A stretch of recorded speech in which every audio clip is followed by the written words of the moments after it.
মেহেরবান তুমি মেহেরবান, মেহেরবান তুমি মেহেরবান। দয়ার মালিককে এ কথার কন্যা, মেহেরবান তুমি মেহেরবান, মেহেরবান তুমি মেহেরবান। আমি পাপী গুনাহগার, তুমি ছাড়া কে আছে আর। ক্ষমা করো ও গো প্রভু, তওবা করি বারে বার। ইয়া রহিমু রহমান, ইয়া কারিমু মেহেরবান, ইয়া রহিমু রহমান, ইয়া কারিমু মেহেরবান। মেহেরবান মেহেরবান তুমি মেহেরবান, মেহেরবান তুমি মেহেরবান, মেহেরবান তুমি মেহেরবান। জেনে না জেনে হাজার পাপের সাগরে ডুব দিয়েছি পথ হারিয়ে ভুলে। বুঝে না বুঝে হাজার পাপের সাগরে ডুব দিয়েছি পথ হারিয়ে ভুলে। বান্দা তোমার আমি, তুমি অন্তর্যামী, তুমি অন্তর্যামী, তোমার দিকে ফিরি বারে বার। ইয়া রাহিমু রহমান, ইয়া কারিমু মেহেরবান, ইয়া রাহিমু রহমান, ইয়া কারিমু মেহেরবান। মেহেরবান তুমি মেহেরবান, মেহেরবান তুমি মেহেরবান। ভয়েস অফ সুন্নাহ, সুন্নতের সত্যবাণী। এই মুহূর্তে এত বিশাল বড় প্যান্ডেল, আমি তো দেখতেছি আপনারা ভিতরে যা বসছেন অসংখ্য লোক বাহিরে দাঁড়িয়ে আছে। আমার মনে হয় এই প্যান্ডেলটা যদি আরো দ্বিগুণ হতো, দ্বিগুণই ভরে যেত। এই বিজয় কোরআনের বিজয়, এই বিজয় আহলে বায়তের মহব্বতের বিজয়, এই বিজয় আমার মুস্তাফার মহব্বতের বিজয়, এই বিজয় আল্লাহর ওলিদের মহব্বতের বিজয়। ঠিক কিনা বলো? আজকে আনোয়ারাতে আমরা কারো চেহারা দেখতে আসি নাই, আমরা মুস্তাফার মহব্বত নিয়ে এসেছি, কোরআনের মহব্বত নিয়ে এসেছি। যারা এসেছেন আপনারা কি খুশি না বেজার? শুকরিয়াতান করুন আলহামদুলিল্লাহ। লাখ কোটি দরুদ ও সালাম ওই নবীর নূরানি কদম মোবারকে, যিনি হায়াতুন নবী। এত আস্তে সুবহানাল্লাহ বলেন আপনারা, আর বড় করে বলেন সুবহানাল্লাহ। যিনি নূর নবী, যিনি গায়েবের খবর দেন ওয়ালা, যিনি হাসরের ময়দানে গুনাহগার উম্মতকে তাড়ানে ওয়ালা, সেই নবীর উম্মত হয়েছি বলে কি আমরা বেজার? শুকরিয়াতান আবারও পড়ি আলহামদুলিল্লাহ। রাত্র প্রায় 12:15। কয়টা? যেই টাইমে আমার ওয়াজ শেষ করার কথা, এই টাইমে আমি এসে মাইক ধরেছি। এরপর আপনাদের রেসপন্সিবিলিটি এবং যে সিচুয়েশন, আপনাদের যে প্রত্যেকটা মানুষের যে আন্তরিক চেহারা দেখছি, এতে মনে হচ্ছে মর্নিং শোজ দ্য ডে। সূর্য দেখলে বোঝা যায় দিনটা কেমন যাবে, চেহারা দেখলে বোঝা যায় কে দুশ্মনী রাসূল আর কে আশিক রাসূল। তা আমরা কি দুশ্মনী রাসূল নাকি আশিক রাসূল? আমরা কি হুসাইনি মুসলমান নাকি ইয়াজিদি মুসলমান? কারা কারা হুসাইনি মুসলমান দুই হাত ধরে দেখা।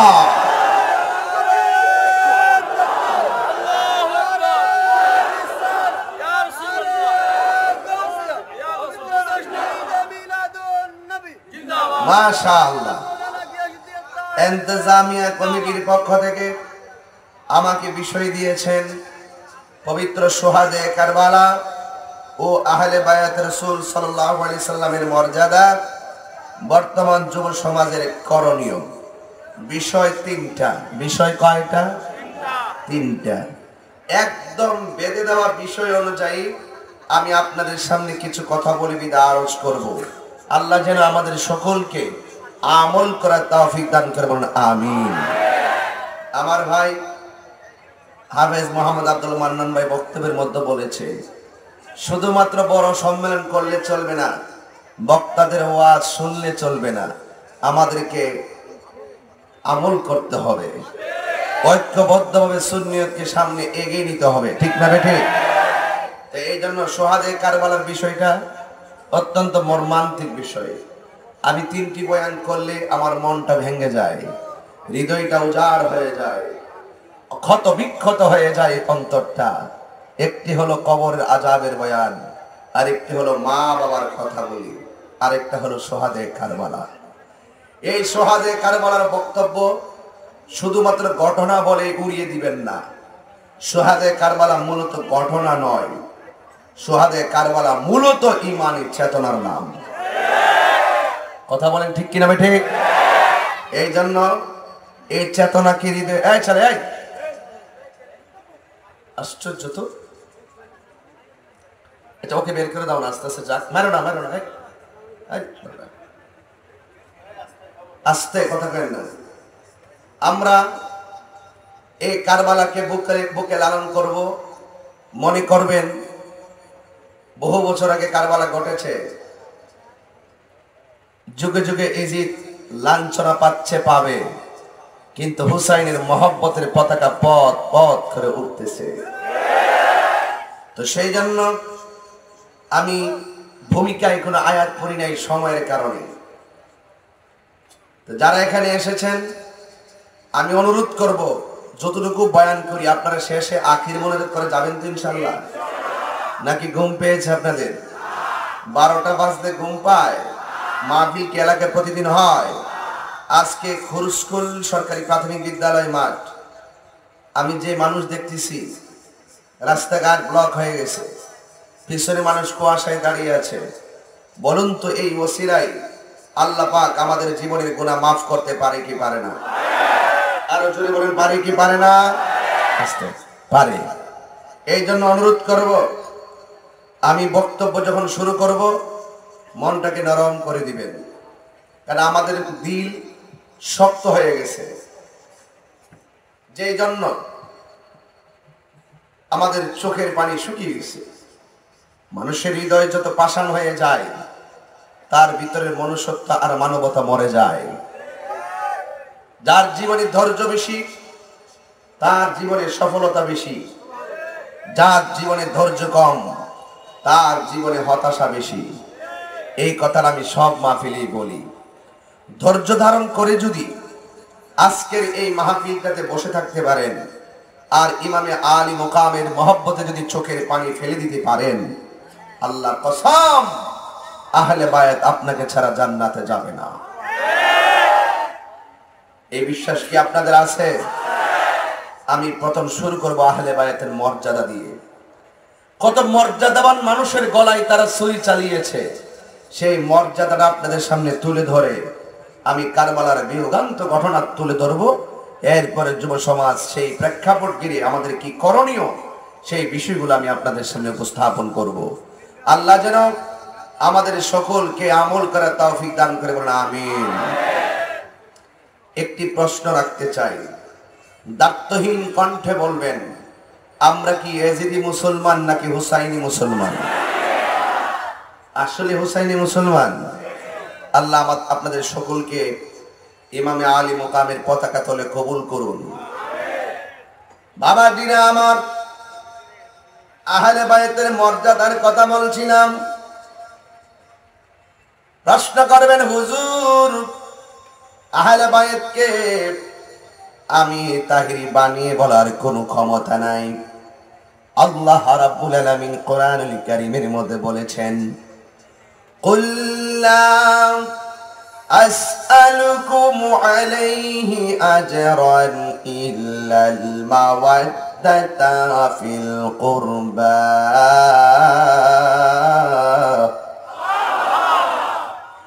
আল্লাহ রাব্বুল আলামিন বলেন, just you say, এ বন্ধু আপনি বলে দিন, লা আসআলুকুম, আমি তোমাদের কাছে আজরান কোনো বিনিময় চাই না, ইল্লাল মাওয়াদ্দাতা ফিল কুরবা, আমি চাই শুধুমাত্র আমার আহলে বায়তের মহব্বত। হায়রে আনোয়ারাবাসী, ও পীর চট্টলার বাবারা, কি বুঝাইতে চাই বুঝাই লাগবে আজকে। আমার নবী বলেন, আমি তোমাদের কাছে তায়েফের জমিনে রক্তের বদলা চাই না। আমার দাঁত ভাঙছে দন্ত, উহুদের জমিনের ওই দন্তের ভাঙ্গার রক্তের বদলা আমি চাই না। আমার আপন মায়ের দেশ থেকে ওরা তাড়াইয়া দিছে, এই কষ্টের বদলা আমি চাই না। ও নবী কি চান? আমার নবী বলে, ইল্লাল মাওয়াদ্দাতা ফিল কুরবা,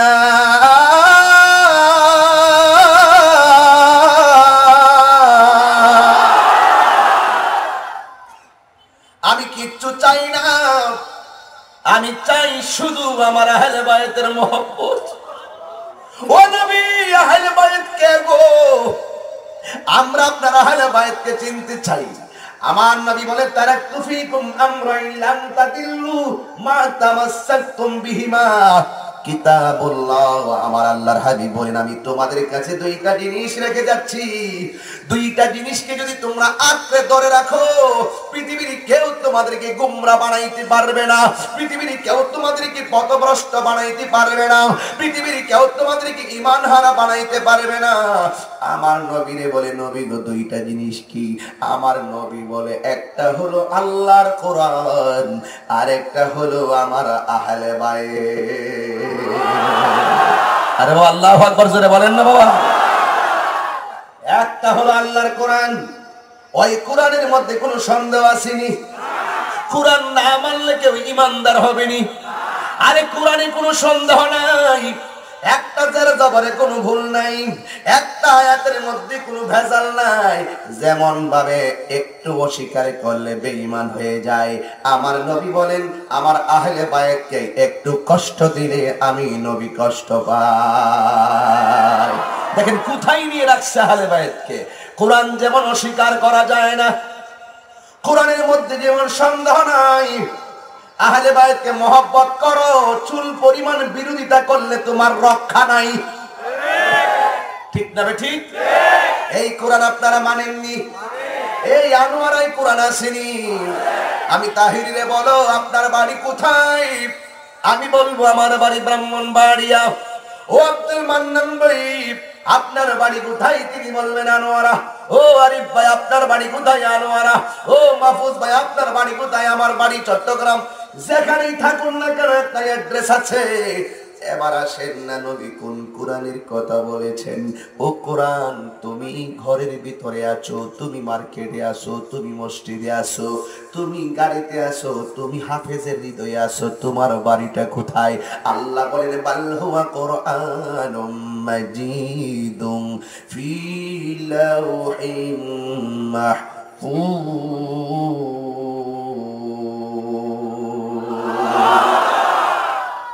কোরআন শরীফ পড়লে কি মানুষ খারাপ লাগে? আপনার এখানে তো কোরআনের খনি, মারহাবা কর না কেন? এই পৃথিবীর কেউ সবাই মিলে যদি কোরআনকে বঙ্গোপসাগরে ফেলে দেয়, কোরআনের কিছুই হবে না।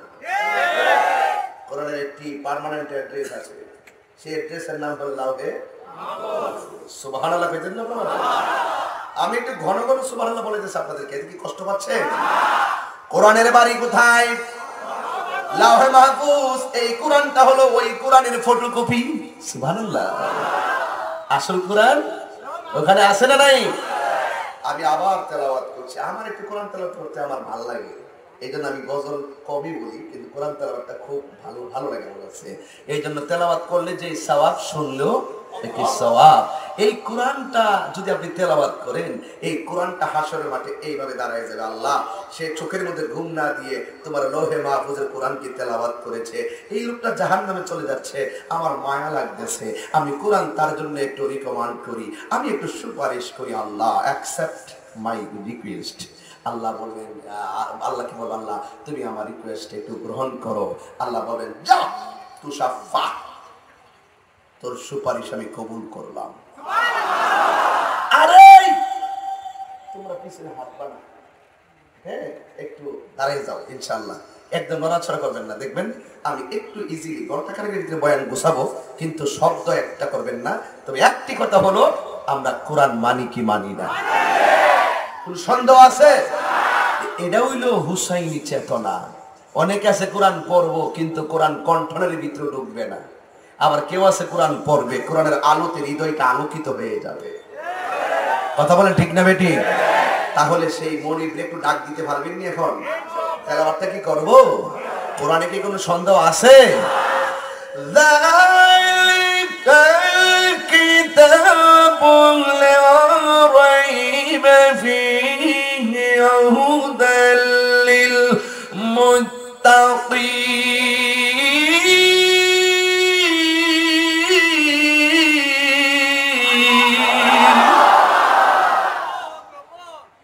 এই কোরআনে কোনো সন্দেহ, জোরে কোন সন্দেহ?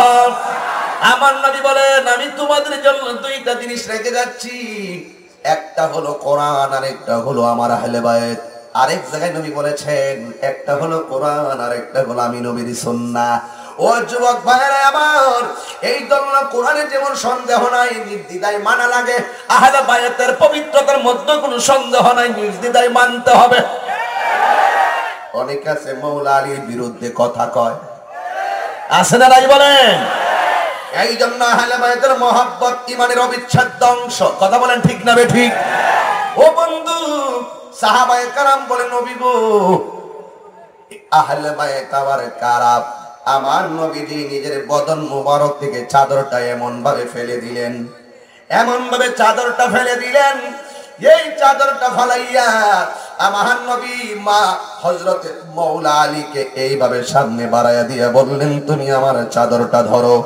মৌলা আলী চাদরটার মধ্যে ধরলেন। এবার জিজ্ঞেস করে, ও হাসান, তুমি আমার চাদরের এই কোনায় ধরো। হুসাইন, তুমি আমার চাদরের এই কোনায় ধরো। ফাতেমা, তুমি আমার পিছনে চাদরের কোনায় ধরো।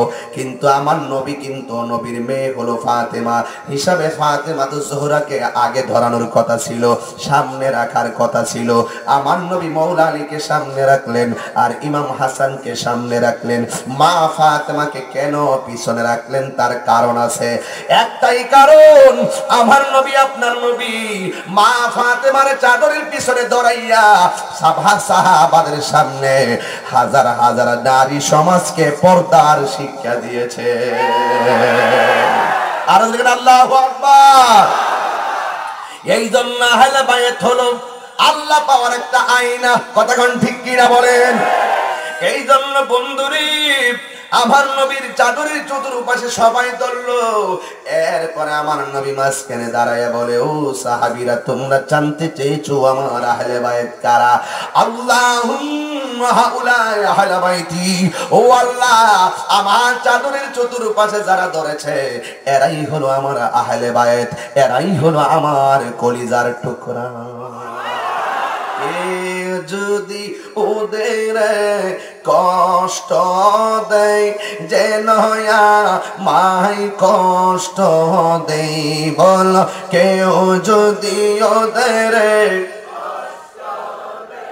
যেন মাই কষ্ট দেয়, কষ্ট দিল মা ফাতেমারে, বল কষ্ট দিল মা ফাতেমারে। জোরে জোরে কি আল্লাহু আকবার বলবেন না? আমার যুবক ভাইরা রে, খাতুন জান্নাত মা ফাতেমা সাধারণ মা না, কোটি কোটি নারী সমাজের জান্নাতের সরদারিনী। মৌলা আলী কিন্তু তোমার আমার আনোয়ার গ্রামের আলীর মতো না। এই পৃথিবীতে একটা মাত্র সন্তান, যেই সন্তানটা খানায় কাবা ঘরে জন্মগ্রহণ করেছে। এটা কি সাধারণ কথা? এইটা কি সাধারণ কথা?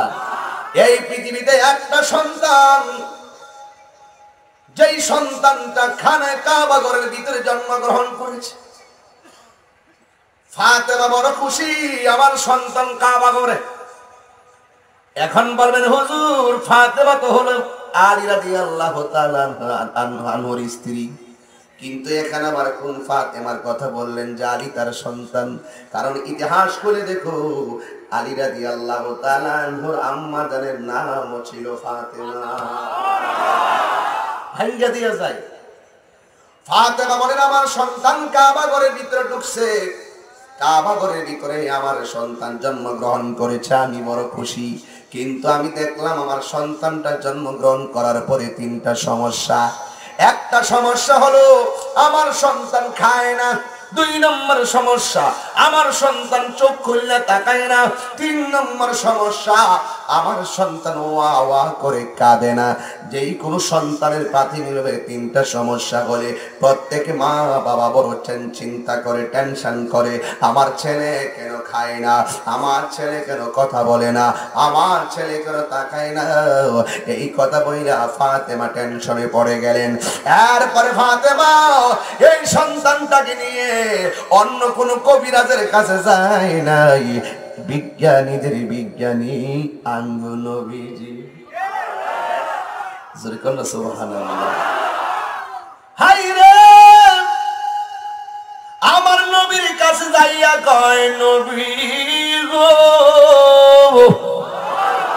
আমার সন্তান খানে কাবা ঘরে আল্লাহ দান করেছে, সুবহানাল্লাহ, কিন্তু আমার সন্তান খায় না, আমার সন্তান তাকায় না, আমার সন্তান কান্দে না। এই 3টা সমস্যা লইয়া আপনার কাছে এসেছি। আমার নবী ডাক দিয়ে কি, ফাতেমা তোমার কোন জিনিসটা সবার আগে দরকার? এবার ফাতেমা বলে, নবী গো, না তাকাইলে অসুবিধা নাই, না কাঁদলেও কোনো অসুবিধা নাই, সন্তান তো আমার স্তনের মধ্যে মুখটাই লাগাই না, খাইলেও তো জানটা বাইচা থাকতো, আমার সন্তান তো খায় না, খাওয়ার ব্যবস্থা করে দেন। আপনারা আনোয়ারার মানুষ বলেন, আমার নবী দেওয়ার ক্ষমতা আছে না নাই? আমার নবী বলে, তোমার সন্তান দাও। এই সন্তানটাকে কুলের মধ্যে নিয়েছে, কুলের মধ্যে নিয়েও যেই সন্তানটা মায়ের স্তনের মধ্যে মুখ লাগায় না, কোনো পানির মধ্যে মুখ লাগায় না। ও বন্ধুরে,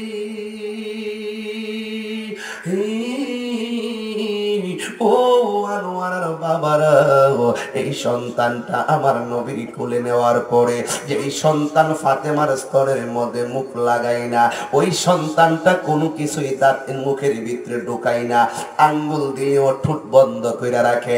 আমার নবী তারে কোলের মধ্যে লইয়া, কেন আমরা আহলে বায়াত করি, ওরে মাওলা আলীকে কেন মুশকিল কুশা বলি? দেখ আল্লাহু আকবার।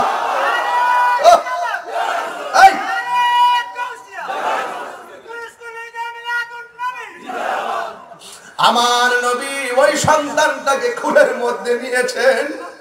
আমার নবীও কেমন নবী, ওই নবী কুলের মধ্যে নিয়া ছোট্ট শিশুর মুখের ভিতরে নিজের জিহ্বা মুবারকটা ঢুকাইয়া দিয়েছে। যেই সন্তান মায়ের স্তনের মধ্যে মুখ লাগাই না রে, ওই সন্তানটা কি বুঝলো আমি জানি না। ওই সন্তানটা আমার নবীর জিহ্বা মোবারকটা পাইয়া মুখের ভিতরে জিহ্বাটা নিয়া ফিটারের মতন টাইনা টাইনা মারিফতের রস খাওয়া শুরু করে দিয়েছে।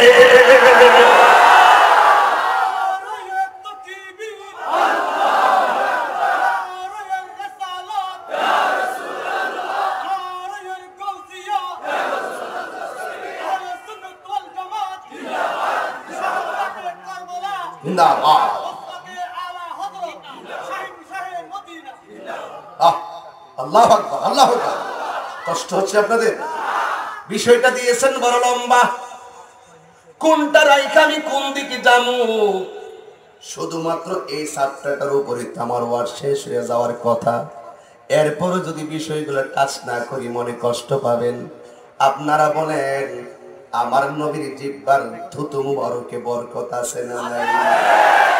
আবু বকরকে সাপে কাইটা ধ্বংস করিল, আঙ্গু নবীর থুতু লাইগা ভালো হয়ে গেল। হাত তুলে কইলে ভোলাবানরা খুশি তো আমরা ভোলাবান। এই চিটাগাঙ্গের পোলাবান সবাই কি ঠিক আছেন তো আপনারা সবাই? এই চট্টগ্রামের ভালো আউলিয়ার পোলাবান ঠিক আছে? আমার নবীর থুতু মুবারক কি কার মতো?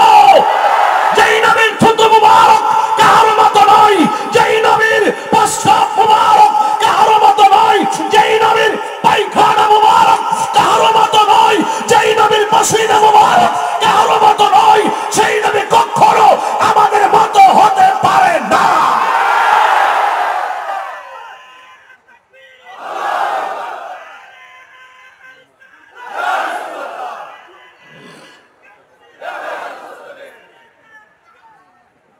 আল্লাহু আকবার জোরে কোন। আবু বকরকে সাপে কাইটা কইলা ধ্বংস করিল, আঙ্গ নবীর থুতু লাইগা। সেই যুগে কি উজা বাদ্দা সেদিন ছিল নি? নাজুর বিতিব যাতে অভাবীরা শুনে। নাম কি কইলাম? অভাবী। এদের কিসের অভাব আছে? ইমানের অভাব আছে। টাকার কিন্তু অভাব নাই, পয়সার কিন্তু অভাব নাই, এরা ইমানের অভাব। এই জন্য আমি এখন ওহাবি করি না, এরা অভাবী। এই জন্য নবীর শান ক্ষুণ্ণ হোক জিডি হোক, এরা টেহা পাইলে ইমান বেচ্ছা পালায়। এটা হলো কারবালার চেতনা থেকে বলছি। আজকে যাক সেদিকে একটু পরে যাই। আমার কথা হলো আমরা আহলে বায়তকে মহব্বত কম করব না বেশি করব? বেশি করলে কি লাভ না লস?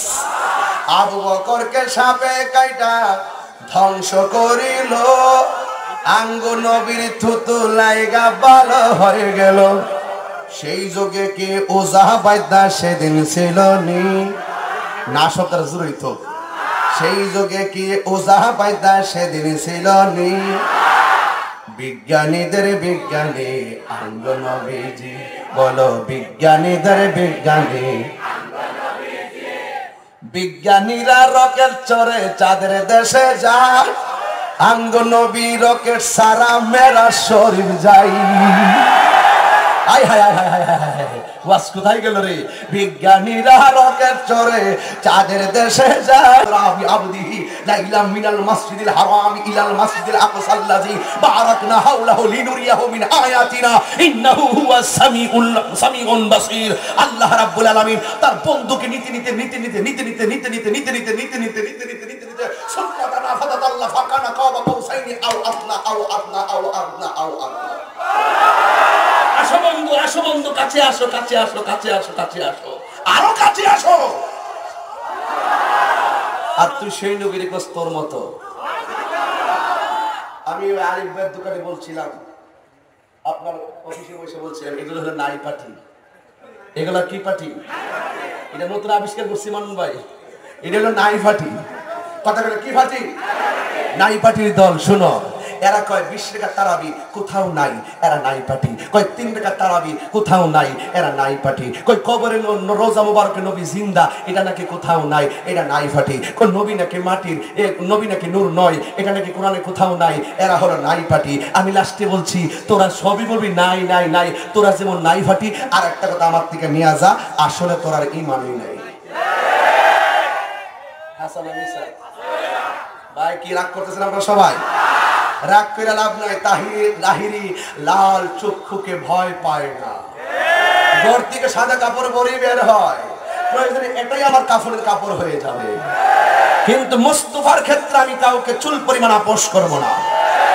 আমাকে কালো বললে কোনো অসুবিধা নাই, আমার পিতৃ সম্পত্তি নিয়ে কথা বললে অসুবিধা নাই, আমার 14 গোষ্ঠীকে গালি দিলে কোনো সমস্যা নাই।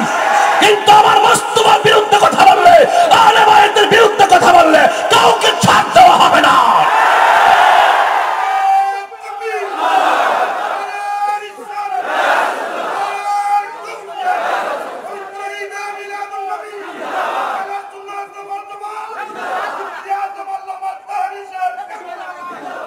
আল্লাহু আকবার জোরে বলতে হবে। আমি মনে হয় একটু বেশি চিল্লাই ফেলতেছি, এদিকে আপনারা বেজার হইতেছেন। কিছুক্ষণ সময় কি আমার দিবেন ইনশাআল্লাহ? আমি এখন একটু গরম কথা বলতেছি, একটু পরে সোহাদে কারবালা নিয়ে আমি নরম কথা বলবো। যদি পারেন এক ফোঁটা পানি ফেলে দিবেন, চিৎকার মেরে বলুন আমার নবীর থুতু মুবারকে বরকত আছে না নাই? মান্নান ভাই আছে না নাই? সাহাবায়ে কেরাম বলতো ইয়া রাসূলুল্লাহ আপনি কুলি করবেন। দেখি আপনি কুলি করুন। নবী কুলি করেন। একটু পরে সাহাবীরা কে নবী গো শুধু পানি ফেলবেন না, একটু কাশ মুবারক ফেলেন। একটু কি ফেলেন? একটু কুলির সাথে হাক থু একটু কাশ মুবারক ফেলেন। সাহাবীরা এইভাবে কাশ মুবারকটা হাতে নিয়ে নবীর এই সাহাবীদের এই চেহারার মধ্যে ফেয়ারের লাভলির মতন মেসেজ করে দিতেন। সাহাবীরা রাস্তা দিয়ে হাঁটলে অন্যান্য সাহাবীরা কইতো এই তোরা মুখের মধ্যে আজকে কি দিছস, এত ঘ্রাণ কেন?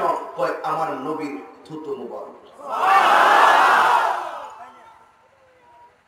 কত শক্ত কথা জানেন এগুলো? পাগলামি করে কথাটা উড়াই দেন না, পাগলামি করে এই সমস্ত কথাগুলো উড়াই দেন না। কারণ আমার নবীর থুতু মুবারক থেকে মেশকে আঙ্গুরের প্রাণ বের হতো।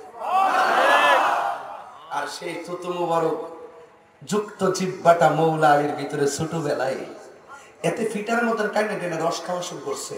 এই জন্য তো আমার নবী বলছে আনা মাদিনাতুল ইলমি ওয়া আলিয়ুন বাবুহা, আমি হইলাম ইলমের শহর, আমার আলী হইল সেই শহরের দরজা। আরো বড় বড় কত বড় কথা দেখেন তো দেখি। এবার দেখেন আমার রাহমাতুল লিল আলামিন তখন তার ফাতেমার কোলে সন্তানটাকে দেওয়ার পরে ফাতেমাকে নবী গো আমি তো মা লাগি তার, আমার ছেলেটা খাইবো কিন্তু আমারে দেখতো না, এটা কত হইল? মেহেরবানি করে আপনি যদি একটু চোখের চিকিৎসাটা করে দিতেন। মার মন তো যত উপরে উঠতে পারে, যতটুকু সুবিধা করতে পারে। আমার নবী যে মাত্র চোখের দিকে তাকাইছে, চোখটা খুললা নবীর নূরানি যে ছেলেটা কাবাগরে জন্মগ্রহণ করে কাবাগরের ভাত দেখে নাই, কাবাগরতে বের হয়ে আসমান দেখে নাই, মায়ের পেট থেকে আইসা মারও দেখে নাই, এই ছেলে কি বুঝলো মালিকে কি ঘটাইলো? নবী যখন চোখের দিকে তাকাইছে সর্বপ্রথম আমার নবীর চেহারা মুবারকের দিকে তাকাইছে। এগুলো সারা রাতে কোন যায় আহলে বাইতের মহব্বতের সাবকার অনেক কঠিন, এক একদিনের বিষয় নিয়ে বয়ানগুলো সারা রাত করতাম। কিন্তু আমার নবীকে নবী যখন দেখছেন তার চোখ খুলে গেছে, নাও সন্তান নিয়ে যাও। নবী গো আমার ছেলে খাইবো আর আমার চোখের দিকে তাকাই তাকাই খাইবো, আর আমি আমার একবার মা বলে ডাকতে পারবে না। ইয়া রাসূলুল্লাহ এটা কি হয়? মেহেরবানি করে যদি একটু জবানের চিকিৎসা করতেন। নবীর কাছে কি না আছে? নবী কি না বলতে কোনো শব্দ আছে? আমরা না ভাবতাম না যাইতাম না, নবীর কাছে কোনো এমন বিষয় আছে? আমার নবী সন্তানের মুখের দিকে তাকাইছে, তাকানোর সাথে সাথে যে সন্তান ভূমিষ্ঠ হইয়া ওয়া ওয়া করে কাঁদে নাই, যে সন্তান ভূমিষ্ঠ হইয়া মা মা করে কাঁদে নাই, বাবা বাবা বলে কাঁদে নাই, আল্লাহ আল্লাহ বলে ডাকে নাই, যে সন্তানটা আমার নবীর মুজামান মুবারকের দিকে তাকাইয়া সর্বপ্রথম কয় আসসালাতু ওয়াসসালামু আলাইকা ইয়া রাসূলুল্লাহ। নবীজিকে এই সম্মান দিয়েছে কে?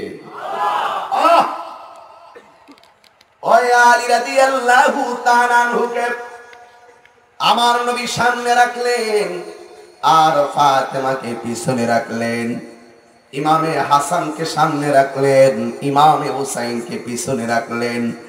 আমার নবী বলেন আমার চতুর্পাশে যারা আছে এরাই হলো আমার আহলে বাইত, এদের সঙ্গে মহব্বত লাগাইলে আমি রাহমাতুল লিল আলামিন খুশি হয়ে যাব। আল্লাহু আকবার। এখন আমার প্রশ্ন হলো হুজুর আহলে বাইতকে মহব্বত করব কেন? আরে বন্ধু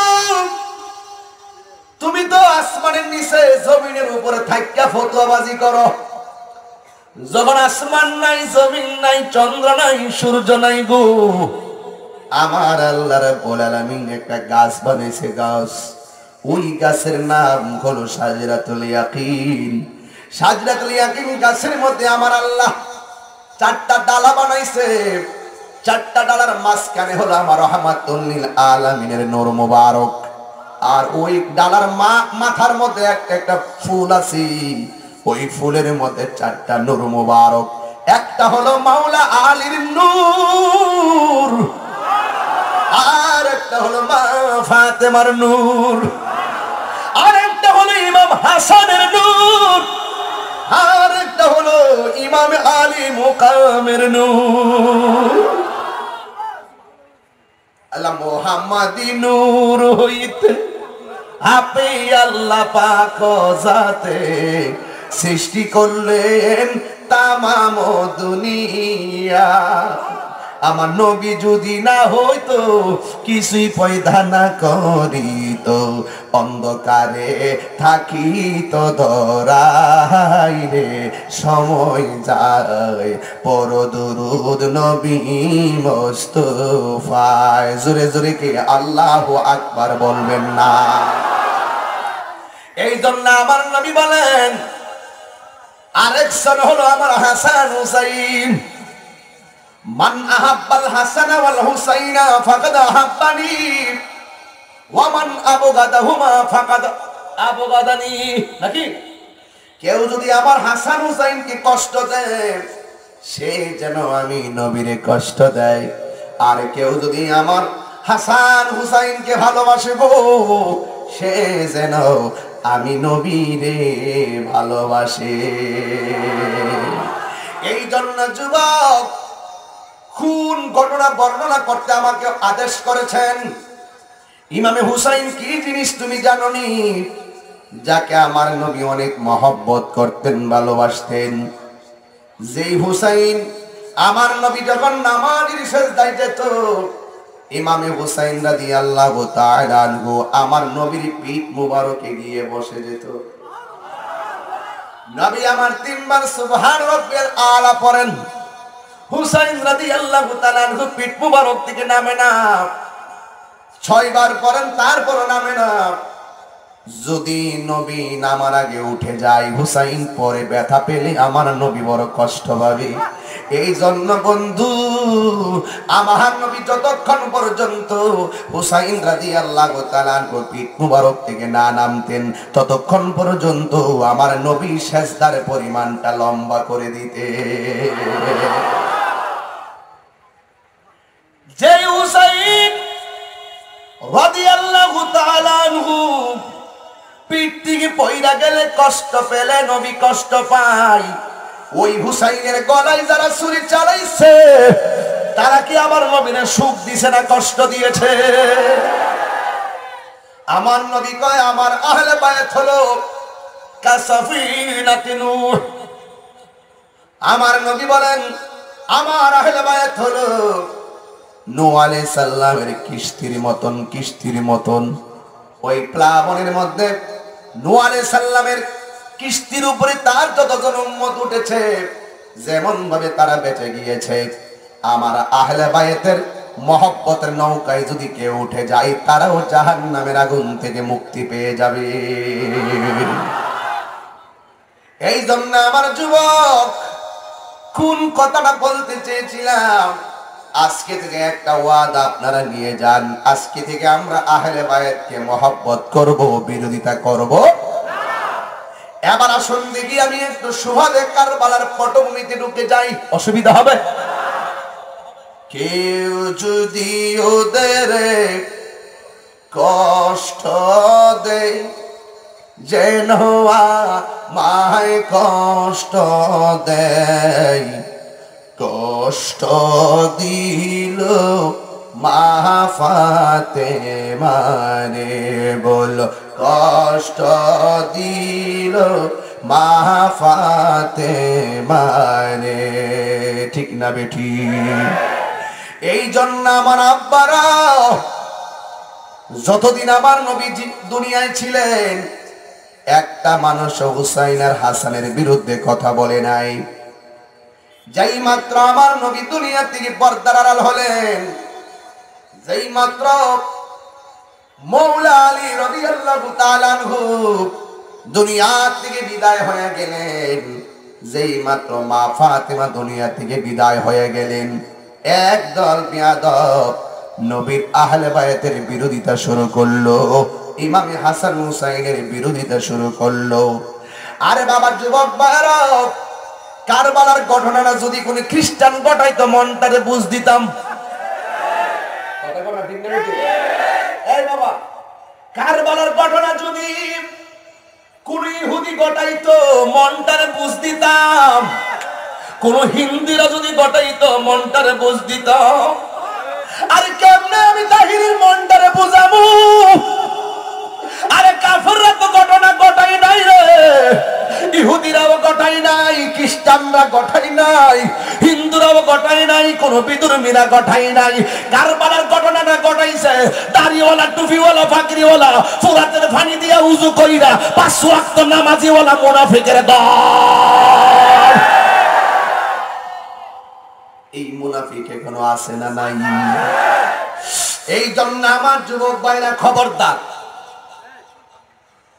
দাড়ি দিককে ভাগ হয়ে যায় না, টুপি দিককে ভাগ হয়ে যায় না, নামাজ দিককে ভাগ হয়ে যায় না। আগে টুকা দিয়া দেখবা তার অন্তরে আহলে বায়তের মহব্বত আছে কিনা। বেশি চিল্লাইতেছি মনে হইতেছে? উঁচু কণ্ঠে কথা বলছি কেন জানেন? এটা ওই আমার ভাই বক্তব্যের মধ্যে বলছিল, সিটটা উঁচু করে দাও।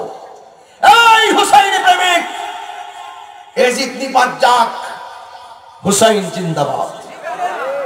এটাই ফাইনাল কথা, এটাই চূড়ান্ত কথা। আমার নবীর নাতি হুসাইন, কবুতরের 2টা ভাই, কবুতরের জোড়ার মতো 2টা ভাই। নবী চলে যাওয়ার পরে তাদের বিরোধিতা শুরু করলো কিছু মুনাফিকের দল। এবার দেখেন বড় ভাইয়ের নাম ইমামে হাসান, ছোট জনের নাম হলো ইমামে হুসাইন। জোরে জোরে দুলে দুলে বলো সুবহানাল্লাহ। আরে বাবা, আমার নবী কয় আমি নবী হাসান হুসাইন থেকে, আর হাসান হুসাইন আমার থেকে। এটার মানে তো অনেকে বুঝে না। নাভি থেকে মাথার তালু পর্যন্ত যে অংশটা, এটা ইমামে হাসান ডাইরেক্ট আমার নবীর মতো পেয়েছে। আর নাভি থেকে পায়ের নিচ পর্যন্ত যে অংশটা, এই অংশটা ইমামে হুসাইন রাদিয়াল্লাহু তাআলা আনহু পেয়েছে। এই জন্যই তো আমার নবী বলেন হাসান হুসাইন আমার থেকে, আমি হাসান হুসাইন থেকে। আমার যুবক ভাইরা, নবী চলে যাওয়ার পরে কবুতরের জোড়ার মতন 2টা ভাই, মুনাফিকরা 2 ভাইয়ের বিরোধিতায় লেগে গেল। কিন্তু দেখেন চলে বলে কৌশল ইমাম হাসানকে তারা বিষ পান করাইয়া দিল। কারবালার বয়ান করে আমরা শেষ করি। ইমাম হাসানের শাহাদত নিয়ে আমরা কথা বলার সময় পাই না, আজকে বলতে হবে। কথা বলেন ঠিক না বেঠে? জহর পান করাইলা বড় ভাইকে। এই ভাই ভরদন, রক্তের বাদন, 5টা ভাই 5টা বিল্ডিং এ থাইকো, কোনো অসুবিধা না হয়, কিন্তু মিলে মিশে থাকা লাগবে। 5টা ভাই যদি একসাথে থাকো, তোমার পক্ষে অনেক কাজ করাই সম্ভব। এই জন্য বিচ্ছিন্ন থাকা যাবে না রে ভাইরা আমার। ইমামে হুসাইন ডাক দিয়া কয়, ভাই গো তুমি এমন করতেছে কেন? কয় কে যেন আমারে বিষ পান করায় দিছি, আমার ভিতরের মধ্যে জ্বালা উঠে গেছে, জ্বালা। এবার ইমামে হুসাইন তার বাইরে ডাক দিয়া কয়, ও ভাই কহে একবার, মাথা লড়বে না, চুপ। ও ভাই কহে একবার সুরি কে তোমারি খাওয়াইছে জহর, রাসূলের পরানি রে, হায় রে আমার সোনার চন্দ্রমোহনী। ছোট ভাই কয় বড় ভাই রে, ও ভাই কেমনে যাউছ লিয়া, আজকে থেকে কান্দি আমি ভাই হারা হইয়া রে, হায় রে আমার সোনার চন্দ্রমণি। আল্লাহু আকবার। আল্লাহ বলে ও জিবরাইল, ও জিবরাইল যাও না রে চলিয়া, 70,000 ফেরেশতা আনো, জানাজার লাগিয়া রে হাইরে আমার সোনার চন্দ্রমণি ও ভাই কোহে একবার শুনি কে তোমারে খাওয়াইছে জোর রাসূলের পরানি রে হাইরে আমার সোনার চন্দ্রমণি হাইরে তোরা কোন টুট দিয়া বিষ পান করাইলি যে টুটের মধ্যে আমার নবী 1000 বার চুমা দিয়েছে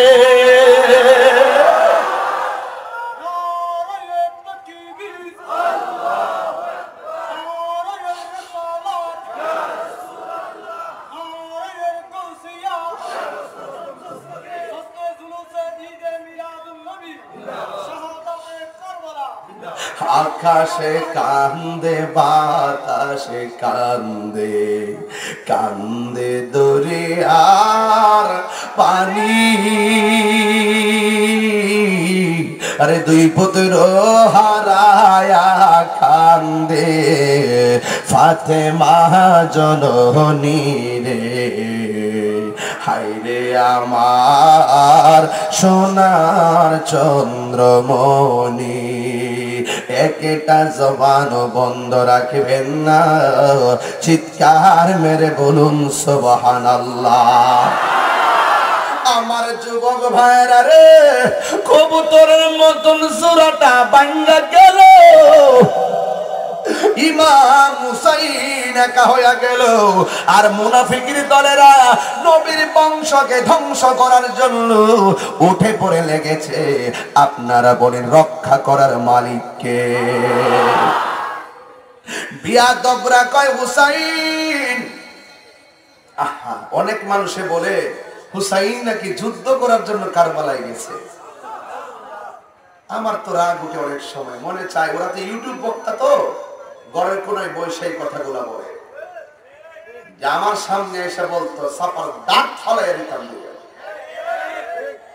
মুক্তি আসে কিভাবে তোদের কি এতটুকু কমন সেন্স নাই তোরা যে বলি যে ইমাম হুসাইন ঝগড়া বাঁধাইতে গেছে ইমাম হুসাইন যুদ্ধ করতে গেছে তাদের বিরুদ্ধে না ইমাম হুসাইন যুদ্ধ করতে যায় নাই তারা বলছে আপনি আসেন আপনার কাছেই আপনার নানার যে আপনার নানার যে আদর্শ বাস্তবায়নের জন্য আপনার কাছে আমরা বায়াত গ্রহণ করব এরপরে হুসাইনে গেছে আর ওরা উল্টা হুসাইনের উপরে দোষটা পাই দিতে চায় উনি নাকি যুদ্ধ করতে গেছে বিয়াদব তোদের বোঝার দরকার যদি যুদ্ধ করতে যাইতো কোনোদিন 6 মাসের বাচ্চা নিয়ে সেখানে যাইতো না পরিষ্কার বিষয় ওই হুসাইন যুদ্ধ বাঁধাইতে গেছে ওখানে মধ্যে দোষ দেয় যদি যুদ্ধই করতে যাইতেন তাহলে কখনো নিজের পরিবার নিয়ে যেতেন না দল বল নিয়ে অশ্বারোহী নিয়ে সাজে গুজে যুদ্ধ করতে যেতেন কথা বল ঠিক না ঠিক আমি কি এখানে ঝগড়া করতে এসেছি আমি কেন আসছি আপনার দাওয়াত করছেন আমি ওয়াজে আসছি এখন আনার পরে যদি আপনারা আমার সাথে খারাপ ব্যবহার করেন এটা কি আমার দোষ না আপনাদের দোষ আর তোমরা দোষ করি নাকি আর দোষ আবার আমারও ফলে দিস না আমার কিন্তু ডর লাগে আমার কথা কোনো ভেজাল আছে আমি কি কারো সার দিয়ে কথা বলি তা আমার হুসাইনের উপরে তোমরা মিথ্যা অপবাদ দিবা আমি কি মাইনা নিমু আমার বাপ দাদা সন্ত গোষ্ঠীর বিরুদ্ধে কথা কো আমি কিচ্ছু কইতাম না আমার হুসাইনের বিরুদ্ধে কইবা যে হুসাইনের গলার মধ্যে আমার নবী একাধিকবার চুমা দিয়েছেন তুমি আইছো আমার হুসাইনকে কলঙ্ক করতা পারবা এই যুগে যুগে এজি লাঞ্ছিত আর আমার হুসাইন সম্মানিত কথা বলেন ঠিক না বেঠিক আরে আসে ইমাম হুসাইন মুরব্বীদেরকে ডাক দিয়ে বলতেছে মুরব্বীরা ওরা তো বলতেছে আমি তাদের কাছে যাওয়ার জন্য মনে থাকবে কথাটা মনে থাকবে আমাকে বলছে কুফায় যাওয়ার কথাটা কুফায় যাওয়ার এখন আপনারা যে বানান ভাই আপনি তো এই কমিটির সদস্য এই 39 বছর ধরে মাহফিলটা হয়, আমার পরিজাটা তো ভাগ ভাগ হয়ে গেছে। এমন অনেক মানুষ আছে এখানে, এই 39 বছর ভিতরে তার বাপ কবরে চলে গেছে, অথচ এই মাহফিলের বিশেষ উদ্যোক্তা ছিল কি এমন মুরব্বীরা আছে না? আজকে আমরা তাদেরকে প্রাণ ভরে স্মরণ করছি।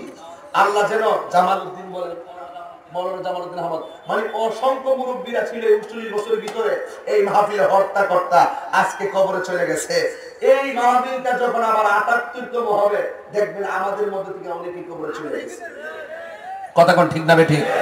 তো এই জন্য আমি চাই আজকের এই মাহফিলের উসিলায় আমার আল্লাহ আহলে বাইতের মহব্বতের চোখের পানির বদলায় এই কবরবাসীর কবর আযাবটা মাফ হোক, আমরা চাই কি চাই না? তো মাঝে মাঝে দেখা যায় কিছু বলে ওই যে একটা উঠতে দাঁড়ায় দিচ্ছে, কি ব্যাপার তোমার সমস্যা কি বাবা, বসো। পুরো পোলাপান যদি উঠে ওরে ধরবেন জাতা মাইরা, যাস কই তুই কি আবার ওই কুফানগরীর মুনাফিকের মতন নি? হ্যাঁ, আহলে বাইতের মহব্বতের ওয়াজ শুনলে কেউ উঠে এমন নজির আছে? তারা ঘুমে ধরছে না? যারা কারবালার ময়দানে রক্ত দিছে এরা জানে ওই মুহূর্তটা কেমন ছিল। কথা কয় নাকি লেগে নেই? আমরা সেই ময়দানে আসি মনে করতে হবে। চতুর্দিকে এজিদ আছে না নাই? যারা এজিদের নামে মসজিদ বানায়, কি শুরু হয়েছে দেশে? এজিদের নামের আগে কয় হযরত, নামের পরে কয় রহমাতুল্লাহ আলাই। এজিদের চাচাতো ভাইরে দেওয়া, এরা এজিদের স্বাস্থ্য ভাই। কথা কোন ঠিক না বেঠিক? এদের সঙ্গে আমাদের কোনো সম্পর্ক? খোদা কি কসম, এজিদ লানতপ্রাপ্ত, এজিদ জাহান্নামী, এজিদ মদ্যপায়ী, এজিদের দালালগুলো এখন বাংলাদেশে ছড়িয়ে ছিটিয়ে পড়েছে। ওই দালালদের কাছ থেকে সাবধান। মানান ভাই, আরেকটা নাম কোন না এলাকার? আলী হোসেন আরিফের কাছে, আর দুই সৈনিক আছে, মাহফুজ ভাই। আপনারা এই মাহফিলটা করার আগে, বাস্তব বলবেন আপনি, যেটা সত্য এটাই বললেন, এই মাহফিলটা করার আগে মুরব্বী না পরামর্শ করছেন কিনা? প্রস্তুতি সব হয়েছে না? হ্যাঁ করবি কষ্ট করছে, আমি তো কথা বুঝতে পারা, তুমি তো পাগলা উঠতে পাগলা দিতাম, এটা বুঝে না রে,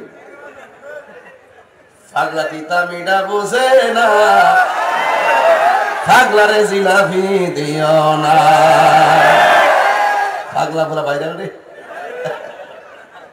তাহিরি যেমনে যা মারেন মিজা এক দেশ ইসলাম ওই যে নাই বললাম রে ভাই।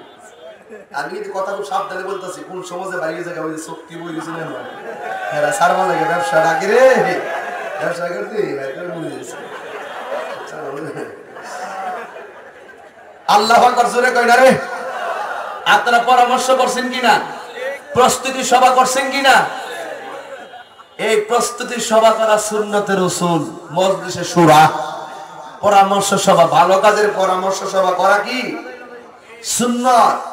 ইমাম হুসাইন রাদিয়াল্লাহু তাআলা আনহুকে তারা যখন বললেন, হুসাইন আপনি আসেন, আপনার কাছে আমরা বায়াত হবো, ইমাম হুসাইন তখন একটা পরামর্শ সভা করছে মুরব্বীদেরকে নিয়ে।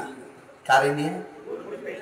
তোমরা পোলাপান সর্দারি করো না, পোলাপান মুরব্বীদের দায়িত্ব দিবা। মুরব্বীরা পরামর্শ যেটা দিব তোমরা মাঠে বইরা কাজ করবা, আবার মুরব্বী দিয়ে কাম করায়ও না।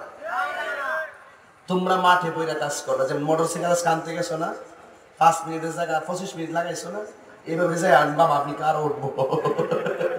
পোলা মানুষ সব করছে, এই দিকটা ফোন দিতেছে কই হুজুর, আবার এরা গাড়ি টিপতাছি, এরাও সুন্দর গাড়িতেছে, যে দেখতে সুন্দরই লাগছে আবার, কারণ এরা নবীর সৈনিক,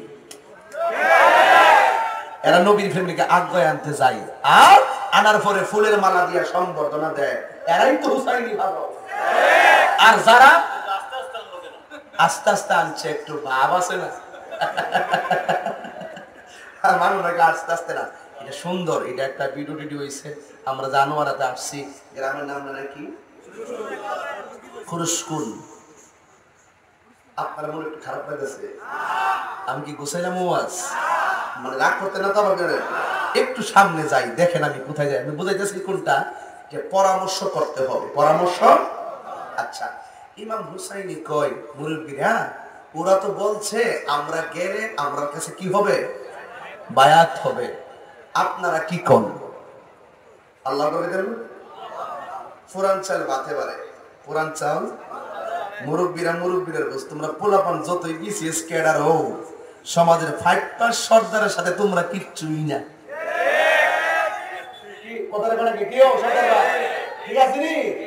যতই বিসিএস ক্যাডার হই না কিনলে গ্রামের 5% যে সর্দার আছে না, এরার মতো হইতে না। গ্রামের সালিশ করতে গেলে সার্টিফিকেটটা করণ জানা, এটা কূটনৈতিক, বিএস পলিটিক্স ভেরি ডেঞ্জারাস, বুঝতে গেলে হিসাব আছে। কথা কোন ঠিক না বেটি? দেখবেন বিশাল বড় দরবার লাগছে, মারা হয়ে গেছে, কুটকাছারি ফেল, গ্রামের মুরব্বীরা বৈশা আবার শেষ করে ফেলায়। এই জন্য মুরব্বীরা তাদের ব্রেইনটা তাদের মতো, এই জন্য মুরব্বীদেরকে পরামর্শ নিবেন। ইমাম হুসাইন শিখাই গেছে, বলতেছে মুরব্বীরা ওরা তো বলছে আমরা যাওয়ার জন্য গেলে বায়াত হবে, আপনারা কি কোন? মুরব্বীরা কয় হুসাইন হ্যাঁ ঠিক আছে, কথা খারাপ না, বায়াত হইলে তো ভালো কথাই, তবে আমাদের অভিজ্ঞতার আলোকে তোমাকে একটা কথা বলি, কুফাবাসীদের যে অতীতের চরিত্র সেই অনুপাতে তাদের ব্যবহার খুব সুন্দর, কিন্তু তলোয়ারের ব্যবহার ভালো না। তাদের হাতের লেখা খুব সুন্দর, তলোয়ারের ব্যবহার, এটা দিয়া বুঝাইছে ওদের ম্যাক্সিমাম মুনাফিক। আমরা দেশে দেখতে মুনাফিক আছে, মাথা টুপি লাগাইব, দাড়ি নিয়া মসজিদে দাঁড়াই করবো, আসেন বসেন কিছু কথা বলবো, বহুত ফায়দা হবে, বসুন, নামাজ 5 ওয়াক্ত পড়বেন, রোজা রাখবেন, হজ করবেন, যাকাত দিবেন, লাস্টে কইব আবার নবীরে নূর মানেন না। এমন কিছু শব্দ বেশি মুনাফিক আছে, সব ঠিক আছে থাকে না, এমন একটা ইনজেকশন দিয়া দিব আপনার ঈমানটারে চুরি করে লইয়া যাইব। আছে না নাই বলেন? ঠিক ইমামে হুসাইন রাদিয়াল্লাহু তাআলাকে বলতেছেন তাদের হাতের লেখা খুব সুন্দর, তলোয়ারের ব্যবহার ভালো না।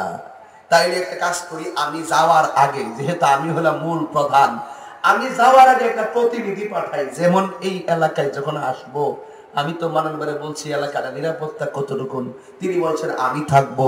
জানার বললাম যে কি ব্যাপারে, এলাকাটা কেমন, কয়টা পিওর সুন্নি, আর আনোয়ারা মানি তো সুন্নি। এবারে আরিফ ভাইরে নিয়ে আমরা একসাথে যে আসলাম, আমরা সবাই সুন্নি, অসুবিধা নাই। আমি আসার আগেই তো অনেক তথ্য আমি পেয়ে গেছি। সুতরাং ইমাম হুসাইন রাদিয়াল্লাহু বলেন ঠিক আছে আমি তো মূল, আমি যাওয়ার আগে একটা প্রতিনিধি পাঠাই। এবারে বলছে ইমাম মুসলিমকে পাঠাইলেন, তুমি গিয়ে দেখো এলাকার পরিস্থিতিটা কি।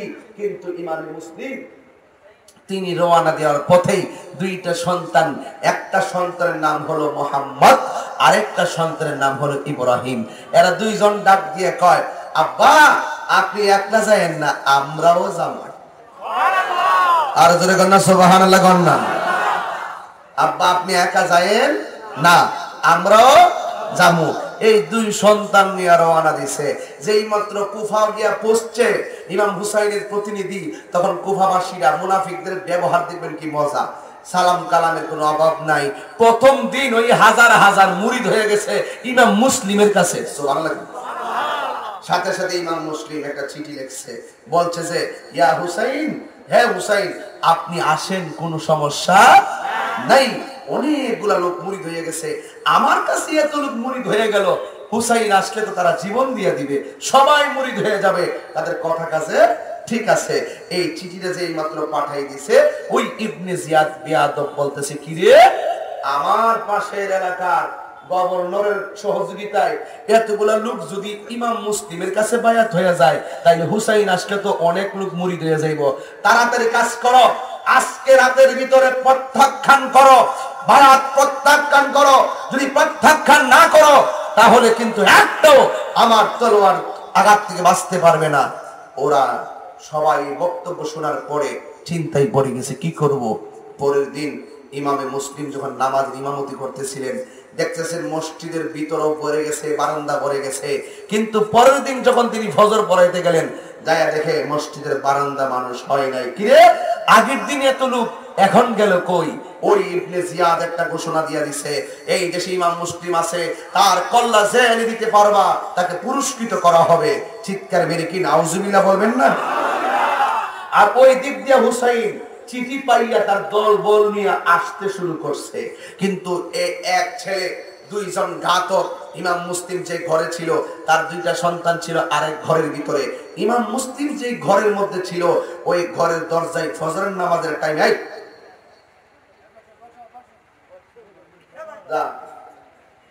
যন্ত্রণা বস করতে পারবে না, যাও আয়সা ফিরে যাও, যাও যাও যাও যাও, আরে যাও সরম হতো আবার, যাও একটা ওয়াজের মূল জায়গায় তুমি উঠে যাবে, তুমি কি ভাইবা কও না, আমি এই জন্য ডর করছে যে জায়গা বাইরে যাইতে রস না। এই ফুল এখন মুরব্বী দাড়ি ভাগ করা মুরব্বীরা বই রয়েছে আর হে ওরি বই আল্লাহ আমিন কর। কথাটা তো গুরুত্বপূর্ণ কথা, কথা কোন ঠিক না বেঠি? এই উঠবসি জিনিসটা আমার মেমোরি থেকে আমি দেখলে আমার মাথা নষ্ট হয়ে যায়। কিরে হুসাইনের কথা কম হেরা উঠতে যায়, তাহলে হেরা পৃথিবীতে কোন দলের মধ্যে আছে? হেরা কি নাইফাটির অন্তর্ভুক্ত নাকি আল্লাহ না জানে? আমরা কি হুসাইনি মুসলমান নাকি ইয়াজিদি মুসলমান? পরের দিন ফজরের নামাজের টাইমে আজান হয়ে গেছে। ইমাম মুসলিম ঘর থেকে বের হবে, এমনি দুইটা ঘাতক দুইটা তলোয়ার নিয়ে গাড়ির মধ্যে ঠেকে গেছে। ইমাম মুসলিম বলেন, তোমরা না গতকাল আমার পিছনে নামাজ পড়েছো গো, তোমরা না আমার কাছে বায়াত গ্রহণ করেছো, তোমরা দিয়ে আবার আমার গলার মধ্যে ছুরি ধরেছো। ওরা বলতেছে নেতার নির্দেশ অমান্য করা যাবে না, আমরা কি আপনার কাছে বায়াত হয়ে আমাদের জীবনটা দিব কিনা? এই কথা বলার পর ইমাম মুসলিম ডাক দিয়া বলেন, আমি তো হুসাইনকে চিঠি পাঠাইছি আসার জন্য, আপনারা যদি আমার সঙ্গে প্রথম মধুর ব্যবহার করে এখন বিষের বোতল ঢেলে দেন, তাহলে তো নিশ্চয়ই ইমাম হুসাইন এখানে আসলে আয়েশা যদি বিপদের সম্মুখীন হইয়া যাই রে বাবা, আমি ইমাম মুসলিম আল্লাহর আদালতে আসামি হইয়া যাব। আমার গলার মধ্যে তোমরা ছুরি চালাইয়া দিছো গো, আমার কোনো আপত্তি নাই, আমার জীবন দিয়ে গেলেও কোনো সমস্যা নাই, আমার একটু সময় দাও। হুসাইনকে বলবো এই এলাকায় যেন না আসে, এই এলাকার ব্যবহার অনেক সুন্দর, কথা কাজে কোনো ঠিক নাই। এই কথা বলার পরে ডাক দিয়ে কই, না না না, তুমি যদি যাও আর ফিরে আসবে না, আমাদের মালিক গভর্নর বলেছে তোমার কল্যাণ নেওয়ার জন্য। এবার ডাক দিয়ে বলে, ঠিক আছে আমার একটাবার সুযোগ দাও, আমি গিয়ে হুসাইনকে না করে আসি, যেন না আসে। এই কথা বলার পর তারা মানে না গো, গলার মধ্যে এবার ছুরিটা যখন ধরে দিবে, এবার ডাক দিয়া বলে, আমি চলে যাব কোনো দুঃখ নাই, কিন্তু আমাকে জবাই করার আগে একটু সময় দাও, আমি 2 রাকাত নামাজ আদায় কইরা লই। এখন প্রশ্ন করবে, হুজুর জীবন মৃত্যুর সন্ধিক্ষণে ইমাম মুসলিম কেন 2 রাকাত নামাজের কথা বললেন? এই জন্য বলেছেন যে তোরা আমার পিছনে নামাজ পড়িরা মুখের মধ্যে দাড়ি রাইখা নবীর আওলাদের গলায় ছুরি চালাইলি, আমি 2 রাকাত নামাজ পড়িরা বুঝাইয়া দিয়া যায় তোদের নামাজ আর আমার নামাজ এক নামাজ না। আল্লাহু আকবার। এবার ইমাম মুসলিম 2 রাকাত নামাজ পড়লো, ওই মুহূর্তে ধাক্কা মাইরা ফালাইয়া দিছে গো।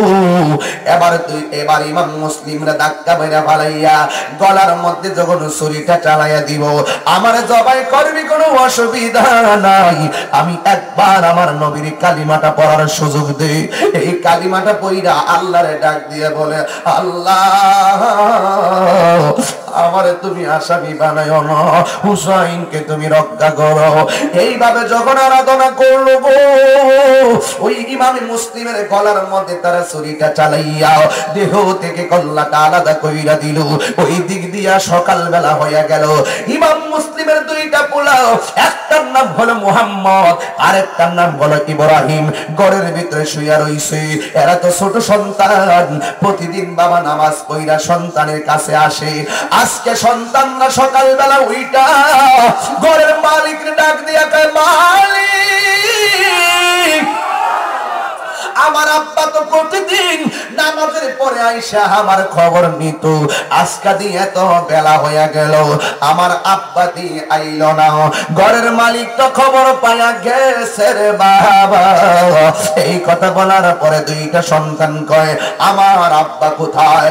এবার ঘরের মালিক ডাক দিয়ে কয় তোমার আব্বারে তারা সকাল বেলা দুনিয়া থেকে বিদায় কইরা দেহ থেকে কল্লাটা আলাদা কইরা দিছে। বাইরে ভাই আম গাছ আম ধরে জাম গাছে জাম। দুইটা ছেলে ডাক দিয়ে কয় বুঝেছি ওরা মুনাফিকি করেছে, আমার আব্বার মারছে, আমার কোনো দুঃখ নাই, ওরা তো সুযোগ পাইলে আঙ্গুরেও মাইরা ফালাইবো। ওই বাবার কল্লা যখন ইবনে জিয়াদের দরবারে গেল, এবার ইবনে জিয়াদ আরেকটা ঘোষণা করলো, আমি শুনেছি ওই মুসলিমের দুইটা পোলা আছে এই এলাকায়, যারা ধৈর্য আনতে পারবি আমি তাদেরকে অনেকে স্বর্ণ মুদ্রা উপহার দিব। কেউ স্বীকার করে না, কেউ স্বীকার করে না। একজন দাঁড়ায় গেছে যার নাম হলো হারেস। হারেস দাঁড়ায় আমি তো বড় অভাবী, স্বর্ণ মুদ্রা পাইলে আমি বড় লোক হইয়া যাবো, লোভে পাপ পাপে মৃত্যু কেমনে হয় দেখেন। ডাক দিয়া বলে আমি আনতে পারবো গো। এই কথা বলার পরে হারেস চ্যালেঞ্জ গ্রহণ কইরা ওই কুফার অলিতে গলিতে বের হইয়া গেছে। ইমাম মুসলিমের সন্তানটা কার ঘরে আসে? এই আমার বাবারা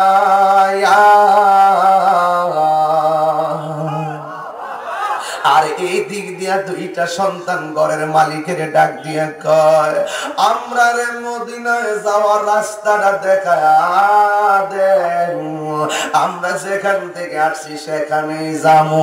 এবার কই তোমরা কি মরণের ভয়ে পালাইতে চাও? কই মরণের ভয়ে পালাইতে চাই না, আমার বাবা নিশ্চয়ই হাসি মুখে জীবন দিয়েছে, আমরাও দেওয়ার জন্য প্রস্তুত। কিন্তু আমার আব্বা তো হুসাইনের কাছে চিঠি পাঠাইছে গো। আমার বাবার চিঠি পাইয়া যদি ইমামে আলী মুকাম কাফেলা লইয়া যদি চলে আসে কুফা নগরীতে, তাইলে তো আমার বাবার মতন তাদের একই অবস্থা হবে। আমরার মদিনা রাস্তাটা দেখাইয়া দেন, আমি যাইয়া না করে দিব। হুসাইন যেন পরিবার নিয়ে এখানে না আসে। ওদের লেবাস ভালো কিন্তু ওদের কর্ম ভালো না। এবার ঘরের মালিকটা বড় ভালো, মালিকটা ডাক দিয়ে কই কোন রকম রাতটা কাটাও, সকাল বেলায় মদিনার উদ্দেশ্যে কাফেলা রওনা দিবে উটের বহর নিয়া। আমি তোমাকে ওই উটের বহরের সঙ্গে দিয়া দিমু, তুমি ওই কাফেলার সঙ্গে মদিনায় চলে যাইবা, তাইলে তোমার জন্য রাস্তা চিনতে সহজ হবে। সবাই আমার সাথে সাথে বিনায়া বিনায়া বলেন বন্ধুরে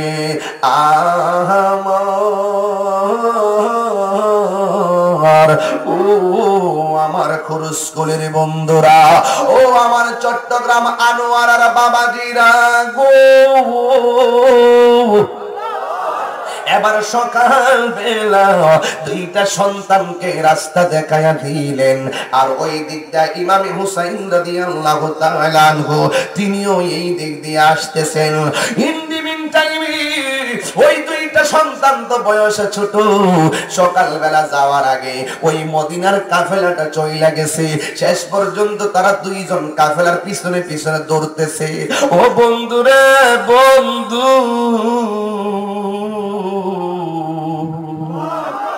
রাস্তা হারাইয়া ফালাইছে। আবার পায়ের নিচে হলো পাথরের কণা, পাথরের কণা দিয়া পায়ের তলায় ঠসা পড়ে গেছে। কেমনে দুর্ব ছোট ভাইটা বড় ভাইরে ডাক দিয়ে বল বাইরে আমার বড় পানি তৃষ্ণা লাগছে, আমার একটু পানি দাও। এই কথা বলার পরে কোথায় পানি পাবে? একটা কূপের সন্ধান করলো। কূপের পারে গিয়ে দেখে একটা মহিলা দাঁড়ায় রইছে। এক ভাই আরেক বাইরে কয় পানি পাইলাম কিন্তু অসুবিধা বোধ মনে করি না, কিন্তু মহিলাটা যে দাঁড়ায় রইছে আমরা আবার পানি পান করতে গেলে আমরা রে দইরা ফালাই কিনা, এই জন্য তারা কাছে যায় না।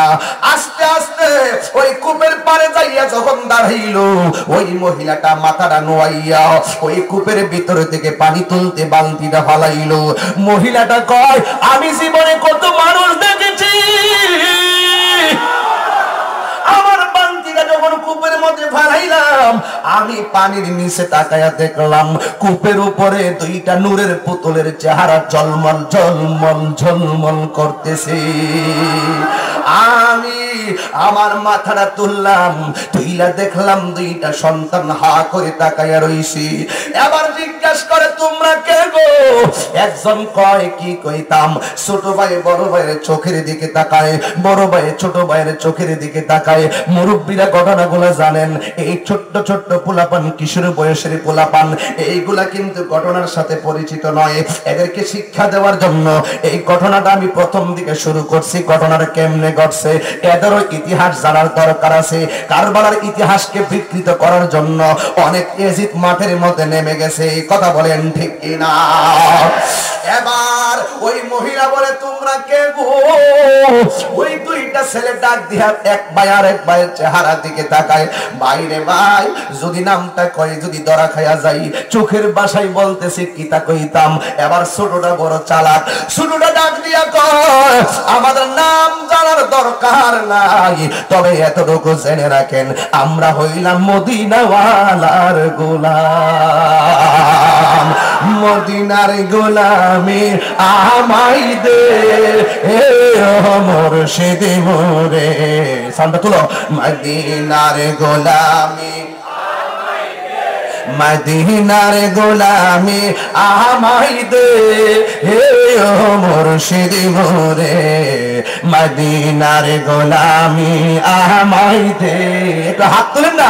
মদিনার গোলামি আয়া মুর্শিদ মোরে, মদিনার গোলামি আমাই দে। ঠিক না বেঠি? এ আমার বন্ধুরা, ওই ছোট ভাইটা কয় আমরার পরিচয় দিয়ে করব কি আর না করবই কি? আমরা এই দেশের কেউ না, আমরা হইলাম মদিনাওয়ালার গোলাম। আল্লাহু আকবার। আবার জিজ্ঞাসা করে তোমরা কোথায় যাইবা? বড় ভাইকে আমরা মদিনায় যাব। মদিনায় যেতে চাই কি চাই না? আরো জোরে বলো, চাই কি চাই না? এবার মহিলাটা বড় ভালো, আমি একটা বাড়িতে কাজ করি, ওই বাড়িতে রাত্রে থাকবা, সকালবেলা তোমাদেরকে মদিনা রাস্তা দেখাইয়া দিব। ওই মহিলাটা দুইজনকে নিয়ে গেলেন মহিলার বাড়িতে। ওই মহিলাটা ডাক দিয়ে কই তুই কারে আনছস রে? আমি দি তাদের শরীরের মধ্যে মদিনার গন্ধ পাইতেছি। আল্লাহু আকবার। ডাক দিয়া কই কি ওরা মদিনায় যাবে? ঠিক আছে, তোমরা ওযু করো, তোমরা গোসল করো। এই মহিলাটা দুইজনকে গোসল করাইলেন। পায়ের মধ্যে ঠসা পড়েছে, এই ঠসার ভিতরে বালু ঢুকে গেছে। এই বালুটা আস্তে আস্তে আস্তে আস্তে পরিষ্কার কইরা এই মহিলাটা কয়, মহিলাটা তো ভালো কইরাই জানে তার স্বামীটা ভালো না। ওই দিক দিয়ে হারছে, এমন ভাবে ঘুরতেছে দেখেন যেই ঘরের মধ্যে গেছে ওই ঘরের বিড়ির মহিলার জামাই স্বামী হলো ওই চ্যালেঞ্জ গ্রহণকারী এক ব্যক্তি, যে বলছে আমি দুইটা সন্তানকে দইরা আইনা দিব, যেখানে বাঘের ভয় সেখানেই রাত হয়। ও বন্ধু, ওই মহিলা ওরে সুন্দর করে খাওয়াইয়া শাড়ি কাপড় দিয়া ঘরের ভিতরে একটা পার্টিশন বানাইয়া বলছে তোমরা এই জায়গার মধ্যে নিরিবিলি ঘুমায়া থাকবা, সাবধান কোন ধরনের আওয়াজ করবা না, সকালবেলা মদিনার রাস্তা দেখাইয়া দিব। এ আমার আনোয়ারার কুরুশকুলির বন্ধুরি,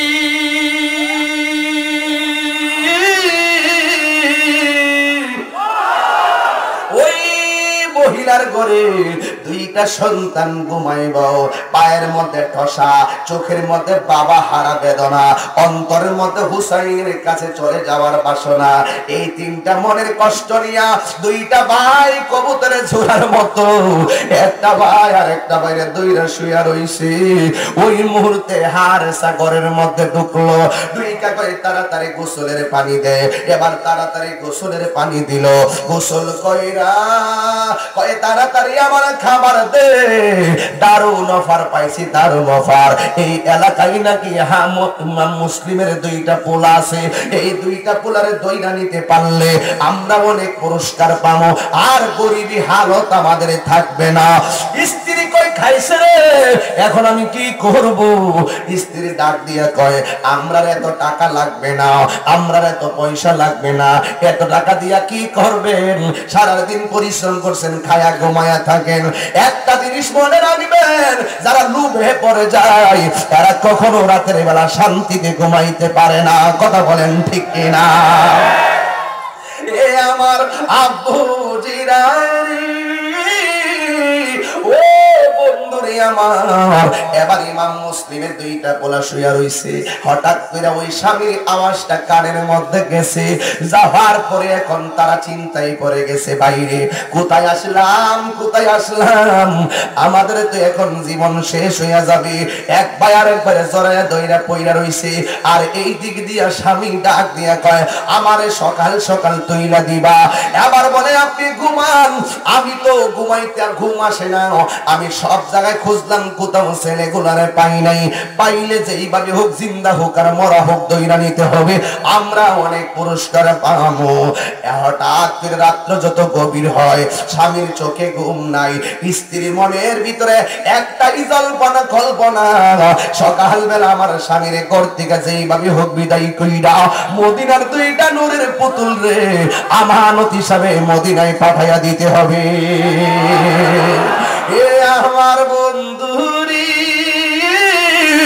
ও বন্ধুরি আমার, এবার ইমাম মুসলিমের দুই পোলা শুয়া রইছে। হঠাৎ করে চোখের মধ্যে ঘুম আইসা গেছে। এই দিকে দিয়া হারেসাও ঘুম আসে না, সজাগ সজাগ কাটাইতাছে। কিন্তু দুইটা সন্তান হঠাৎ করে পরিশ্রমে তাদের চোখের মধ্যে ঘুম এসে গেছে। ঘুমের ঘরে স্বপ্নে দেখতেছে ছোটরা তার আব্বা গলা কাটা হইয়া রক্তাক্ত অবস্থায় দুইটা হাত এমনি বাড়াইয়া দিয়া রাখছে। যেই মাত্র আমরাও দেখবেন স্বপ্নে যদি ভয়ঙ্কর দেখি, চিৎকার মায়েরা উঠি। ছোট সন্তানটা স্বপ্নে যখন বাবারে দেখছে, একটা আব্বা বুক হয়ে একটা চিৎকার মায়েরা উঠা গেছে। হঠাৎ করে কান্নার আওয়াজটা হারেসার কানের মধ্যে গেছে। যেই মাত্র কানে গেল, জিজ্ঞাসা করে, কে? স্ত্রী কই, ঘুমান, কিচ্ছু না, মানে বাইরে আওয়াজ না। বাচ্চার আওয়াজ শুনলাম কোথায়? মানুষের আওয়াজ তো গভীর, শুনলাম কোথায়? হারেসা লাফ দিয়ে ওইটা বাহিরে ঘুরা দেখে কোথাও নাই। কিন্তু হঠাৎ করে ঘরের মধ্যে তালাশ করতেছে, দেখতেছে একটা শাড়ি কাপড় টানানো, ওই কাপড়ে কোনার ভিতরে কবুতরের বাচ্চার মতন দুইটা ভাই একটা বাইরে থর থর করে কাটটা কাটটা মুখে জাতা ময়রা ধরে রাখছে। হঠাৎ করে হারেস এমন ভাবে দুইটা ছেলের চুলের মধ্যে ধরছে। ছোট ভাইটা ডাক দিয়ে কয়, বড় ভাই রে, আমার আম্মা কত চিরুনিটা মাথা আশ্রয়া দিল, আমার আব্বা কত মাথার মধ্যে হাত বুলাইয়া দিল, এমন শক্ত করে কে ধরল, এমন শক্ত করে কে ধরল? আমরা চুলের মধ্যে তো এমন শক্ত করে কেউ ধরে নাই। দুইটার ভিতর দিকে টান মাইরা বাইর কইরা ঘরের থেকে বাইরে আনলো। পাইছি রে পাইছি। স্ত্রীটা দৌড়াইয়া যাইয়া স্বামীর পায়ের মধ্যে বইরা গেছে, স্বামী গো কি অন্যায় তারা দুইজনের, মারতে যদি হয় আপনি আমারে মারেন, কিন্তু তার গায়ের মধ্যে কোনো আসর দিতে দিতাম না। এই কথা বইলা বইলা স্বামী স্ত্রীর ধাক্কা মাইরা ফালাইয়া দিছে। এবার দুটারে নিয়ে মাটিতে ফালাইয়া বড়টারে জাতা মাইরা গলার মধ্যে ছুরিটা চালাইতে গেছে।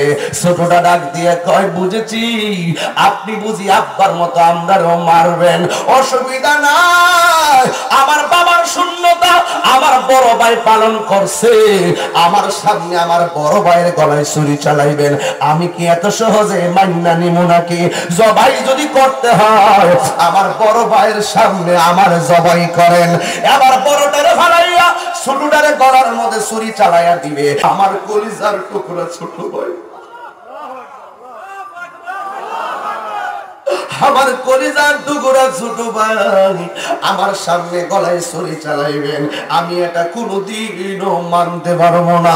জবাই যদি করতে হয় আমার জবাই করেন, আমার ছোট ভাইয়ের গলার মধ্যে ছুরি চালাইতে দিতাম না। ছোট ভাইটা ডাক দিয়া কয়, না রে বড় ভাই, আমি মানতাম না, আমার সামনে আমার বাইরে জব করলে মানতাম না। ছোট ভাইটা ডাক দিয়ে বুঝেছি তোমাদের দয়া নাই, আমরা শুধুমাত্র একটা সময় দাও, আমরা ওই হুসাইনকে গিয়ে না করি, সে যেন এখানে না আসে। আমার আব্বার তোরা মারলি, আমারও তোমরা এখন মারার জন্য ছুরি চালাইছো, কিন্তু আমার হুসাইন আসলে আমরা ধরা খায়া যাবো, আমরা একটু মদিনায় যাওয়ার সময় দাও। হয় তোমরা মদিনায় গেলে আমরা পুরস্কার পাইতাম না, তোমাদেরকে জবাই করবো। এবার আরেকটা জবাই করতে গেলে রাজি হয় না। ছোটটা ডাক দিয়া কয়, জবাই যদি করতে হয় দুইজনের গলার মধ্যে একসাথে ছুরি চালাইবেন, তবে ছুরি চালানোর পরে আমার একটা কথা আছে, কয় কি, আমার 2 রাকাত নামাজ পড়তে সুযোগ দাও আর নবীর কালিমাটা পড়তে সুযোগ দাও। জোরে জোরে কে আল্লাহু আকবার বলবেন না? ওরে কি দিয়ানি বাইরে জালা, ও মোর জালা রে, জালা কি দিয়ে নিবাই, দয়ালের প্রেম জালা, অঙ্গ জলে জালা কি দিয়ে নিবাই। আমার ভাই দেখেন, আরিফ ভাই শান গাইলাম মহব্বতে, হৃদয়টা ছিঁড়ে গেছে আমার। তিনি মহব্বতে 5,000 টাকা আমার হাতে তুলে দিয়েছেন। পিরিতি শিখায়া কই গেল লুকায়া, এটা হিরি করি কি উপায়, এখন বলো করি কি উপায়। ও জালা রে, জালা কি দিয়ে নিবাই, দয়ালের প্রেম জালা, অঙ্গ জলে জালা কি দিয়ে নিবাই। যদি আল্লাহু আকবার বলবেন না? আনোয়ার আর কুরুশকুলের বন্ধু, যদি পারো 1 ফোঁটা পানি ফালাইয়া দাও। ইন দি মিন টাইমে 2টা সন্তানের গলা বরাবর ছুরিটা চালাইলো। মহিলার ভিতরে তো বড় মায়া, স্বামী স্বামী গো আমারে জবাই করেন। আপনি যদি জবাই করে আল্লাহর দরবারে কি জবাব দিবেন? এদের তো কোনো দোষ নাই, ওদের কোনো অন্যায় নাই। ইন দি মিন টাইমে স্ত্রীর ধাক্কা মাইরা ফালাইয়া সন্তানটার গলার ভিতরে ছুরি চালাইয়া 2টা সন্তানকে বিদায় কইরা মাথার চুলের মধ্যে দইরা ইবনে জিয়াদের সামনে লইয়া গেছে। ওই দিক দিয়া হুসাইন কারবালার ময়দানে ডুইকা যাইতাছে গো। ইমাম মুসলিমের একটা কন্যা ছিল ওই কাফেলার ভিতরে, ইমামে হুসাইন, তিনি ওই মেয়েটার মাথার মধ্যে পানি দিয়া দিতেছে, মাথার মধ্যে হাত বুলাইয়া দিতেছে। মেয়েটা ডাক দিয়া বলে, হুসাইন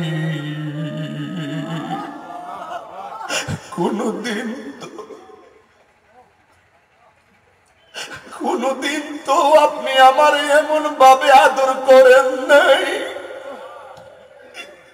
কোনদিন তো আপনি আমার এমন ভাবে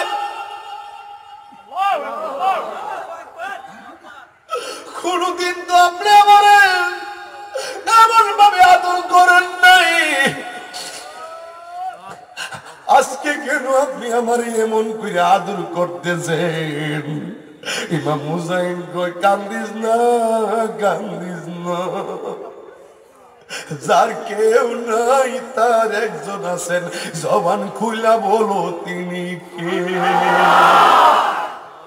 ইমাম মুসলিমের মেয়েটা বুঝা ফালাইছে, আমার আব্বারে বুঝি মাইরা ফালাইছে। আমার আমার ভাই দুইটারে মন মাইরা বালাইছে। ইমাম মুসলিম কয়ে 72 জন তোরা ধারা দেখছো নি, আমি প্রতিনিধি পাঠাইছি, ওরারে মাইরা বালাইছে। এখন যে আমি তোদের লই আইছি, ইমাম মুসলিমের চিঠি পাইয়া তারা মরি দইব। আমার তো মনে হয় ওরা আমরারেও মাইরা ফালাইব। ও দাঁড়াও দাঁড়াও দাঁড়াও দাঁড়াও, আর সামনে যাইও না। আমি একটা রাত তোমরা সময় দিলাম, তোমরা আমার সাথে গেলে, তোমরা যদি একই পথের প্রতীক হও, আমি কি জবাব দিব? একটা রাত্র সময় দিলাম, সূর্য উঠার আগে তোমরা যারা পারো, তোমরা মরণের ভয় পাওয়ার কষ্ট পাও, তোমরা যে যেমনে চইলা যাও, আমি তোমরারে বাধা দিতাম না। যদি তোমরা আমার সঙ্গে যাও, ইমাম মুসলিমের দশা তোমরা রইব। আমি চাই না তোমরারে নিয়া এমন ভাবে মৃত্যুর সন্ধিক্ষণে ফালামু। ও বন্ধুরা, ও বন্ধুরা, ও বন্ধু, সারাটা রাত অন্ধকার, মরুভূমির মধ্যে অন্ধকার, বাতি নাই, নীরব। সকাল বেলা হয়ে গেছে, আল্লাহর কসম। ইমাম হুসাইনে বলছে তোরা চইলা যা, মরণের ভয় আছে, কত সমস্যাই তো আছে, তোরা চইলা যা, আমার কোনো আপত্তি নাই। তোরারে নিয়ে যদি আমি বিপদে ফেলাই, তাহলে আমি কি জবাব দিব? যা, ওরা ভালো না, ওরা ভালো না, ওরা ভালো না, ভালো না, ভালো না। আল্লাহর কসম, দেখ প্রেমিক কারে কয়, দেখ মহব্বত কারে কয়। ইমাম হুসাইন কয় আমি রাতের বেলা কইছি তোরা চইলা যা, আমি সকাল বেলা ঘুম থেকে উইটা দেখি একটা মানুষ 1 ইঞ্চি জায়গা লড়ে না। আমি জিজ্ঞাসা করলাম কি রে, তোরা যে কেউ গেলি না, সবাই বৈশা রইছ। ওরা ডাক দিয়া বলেন আপনি কেমনে জানলেন, আর কেমনে বুঝলেন, আর কেমনে ভাবলেন? নবীর আওলাদের আমরা একা ফালায়া চইলা যাম, জীবন দিব ঈমান দিব না। নবীর প্রেমিকেরা দিশাহারা, মরণের ভয়, প্রেম তো মরে না ভাই। যেটা হাত তুলবেন নি বাবা নবীর মহব্বতে। নবীর প্রেমিক কেরা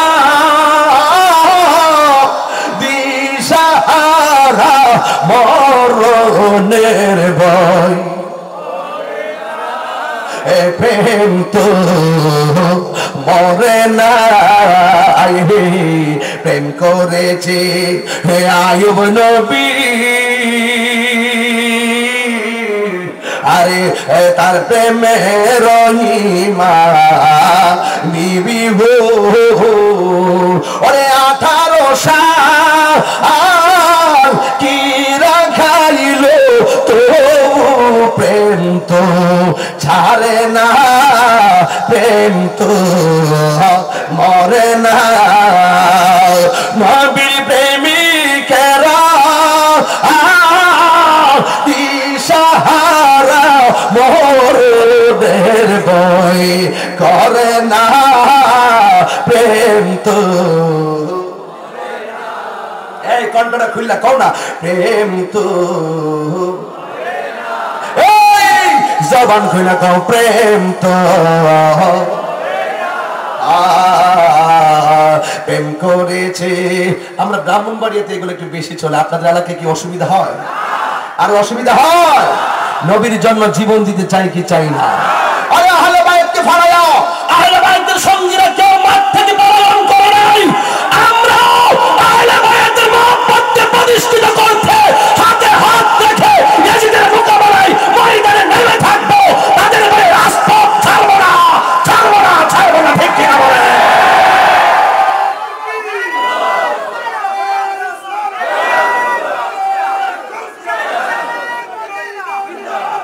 জিন্দাবাদ, জিন্দাবাদ।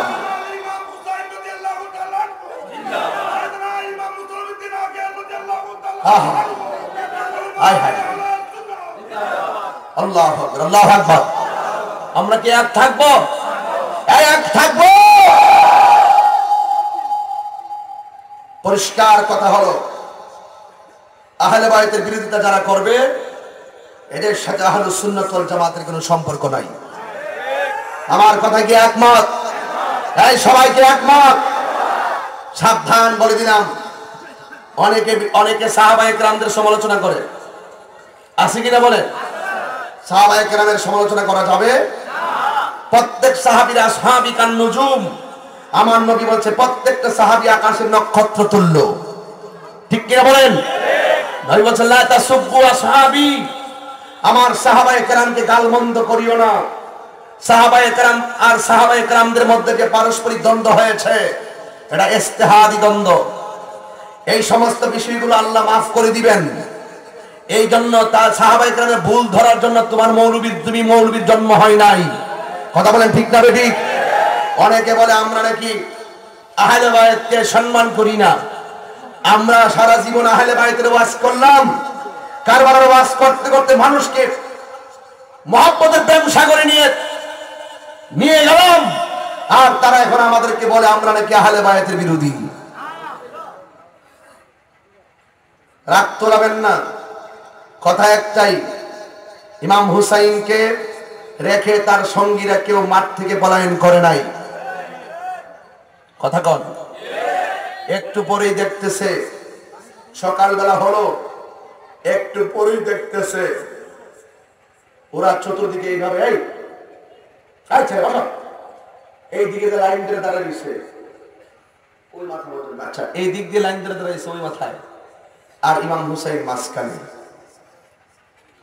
দুই দিকে ব্যারিকেড। সামনের দিক দিয়ে কয়েকজন লিডার আসতেছে, আয়েশা বলতেছে হুসাইন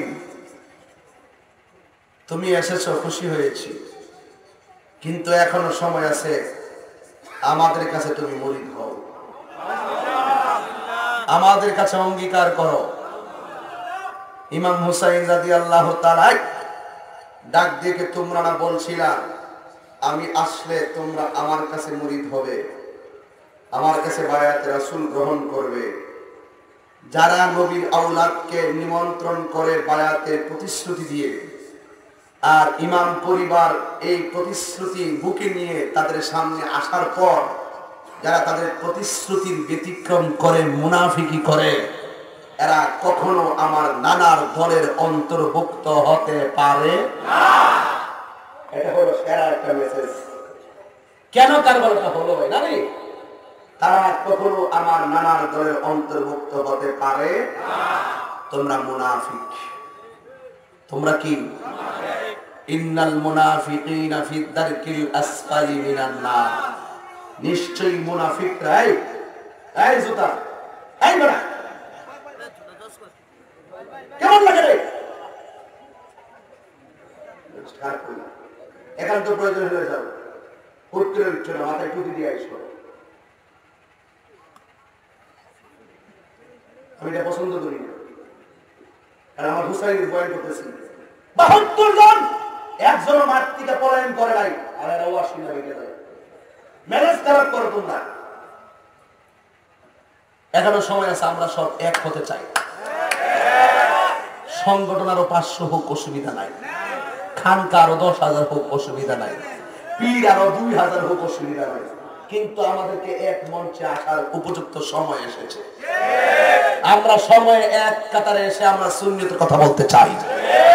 এখন যদি ভাগাভাগি করে যদি এক একজন আরেকজন স্টেজে আসার মতন না, এমুকে আইবো আমি যাইতাম না, এমুকে আসবো আমি যেতাম না, এতে আইবো কি লেগে, এটার নাম সুন্নিয়ত না। সংগঠন যার সুন্নিয়ত, এই তো বেটা পীর যার যার সুন্নিয়ত সমান। সুন্নি জামাত কি কেউ লিজ আনছে? আই হাই হাই এই হলো কি যাই দেড় সাল কি আশ্চর্য ব্যবস্থা। আপনার মনে খারাপ লাগতেছে না? আমি কি আর একটু সামনে যাবো? কালকে আমার দিনে 8,000 মাহফিল জায়গা মতো, ওই যে হ্যাঁ লড়াই নেবে, কোনো সমস্যা নাই। ইমাম হুসাইনের পক্ষে থাকলে তোমার উপরে ছায়া দিবেন কে? জোরে বলো। বিশ্বাস। আল্লাহ আল্লাহ তুমি রহমত করে মালিক, আল্লাহ কবুল করে, আমিন কন। যাই হোক 10-15 মিনিট সময়। এই ওরা কি আছে? মাশাআল্লাহ অনেক লোক আজকে ভাই, অনেক লোক, কিন্তু চতুর্পাশে মানুষ চাদর পাখির মতো। এটাই প্রমাণ করে সত্যিকার আমরা আহলে বায়াতকে মহব্বত করি, ঠিক কি না ঠিক ভাই? আরে শুনেন, কই জানি গেছিলাম, ও চতুর্দিকে শূন্য। একজন আয়েশা কয় আমরার কাছে মুরিদ হও। ইমাম হুসাইনকে তোরা মুনাফিক, তোদের কাছে জীবন দেওয়া যায় কিন্তু ঈমান দেওয়া যায় না। ইমাম হুসাইন ঘটনাটা কি? এমন ঘটনাটা ঘটলো কেন? কারণটা কি? কারণটা কি? এমন তো হওয়ার কথা ছিল না। হঠাৎ করে দেখতেছেন ইমাম হুসাইনের গোড়ার পা গুলো মাটির নিচে ঢুকে যাচ্ছে। শহর বানো, তাড়াতাড়ি তাঁবুর কাপড়টা খোল, দেখ দেখ দেখ আমার গোড়ার পা মাটিতে নেমে যাচ্ছে। আমার নানা যে বইলা গেছিল, যেই জায়গায় গেলে তোর ঘোড়ার পা গুলো মাটির নিচে নেমে যাবে, সেই জায়গাটাই হলো তোর শাহাদাতের সেন্টার। আমার আর বুঝতে বাকি নাই, তাড়াতাড়ি তলোয়ারটা দে। ঠাস করে খেজুরের ডালের মধ্যে কূপ দিছেন ডাল কাটার জন্য। দেখতেছেন খেজুরের ডালের ভিতর থেকে রক্ত বের হচ্ছে। হুসাইন রাদিয়াল্লাহু তাআলা বলেন, বুঝেছি আমার নানার কথা মিথ্যা হতে পারে না। এই শহর বানো, যারা আসতেছে তারা সবাই তোমার জন্য পরপুরুষ। তাড়াতাড়ি খেজুরের ডাল বালুর মধ্যে ঢুকাও, ঢুকায় উপরে তাবু গাড়ো, তাবু গাইরা তাবুর ভিতরে যাও। মনে রেখো, নামাজ যেমন ফরজ, পর্দাও তেমন ফরজ। আরে এটাই তো আহলে বায়াত, যারা জীবন মরণের সন্ধিক্ষণে গিয়েও আল্লাহর হুকুম চুল পরিমাণ বাদ দেয় না।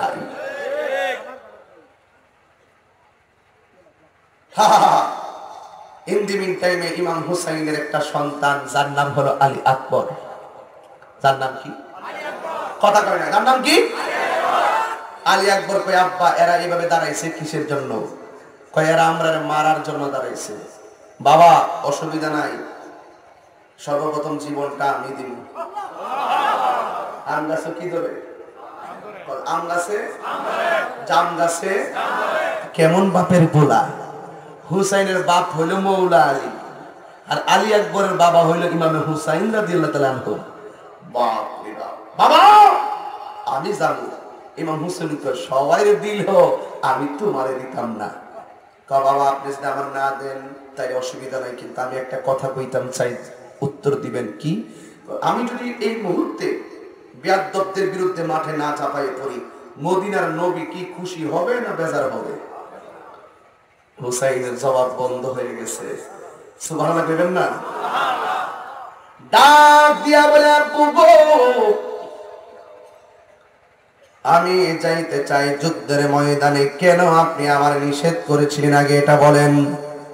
ইমাম হুসাইন ডাক দিয়ে, আলী আকবর, আমার বডির অর্ধেক আল্লাহ বানাইছে আমার নানার মতো, আর আমার নানার অর্ধেকটা বডির মতো বানাইছে আমার ভাই ইমাম হাসানের। আর তোর কেন না করছি জানোস নি?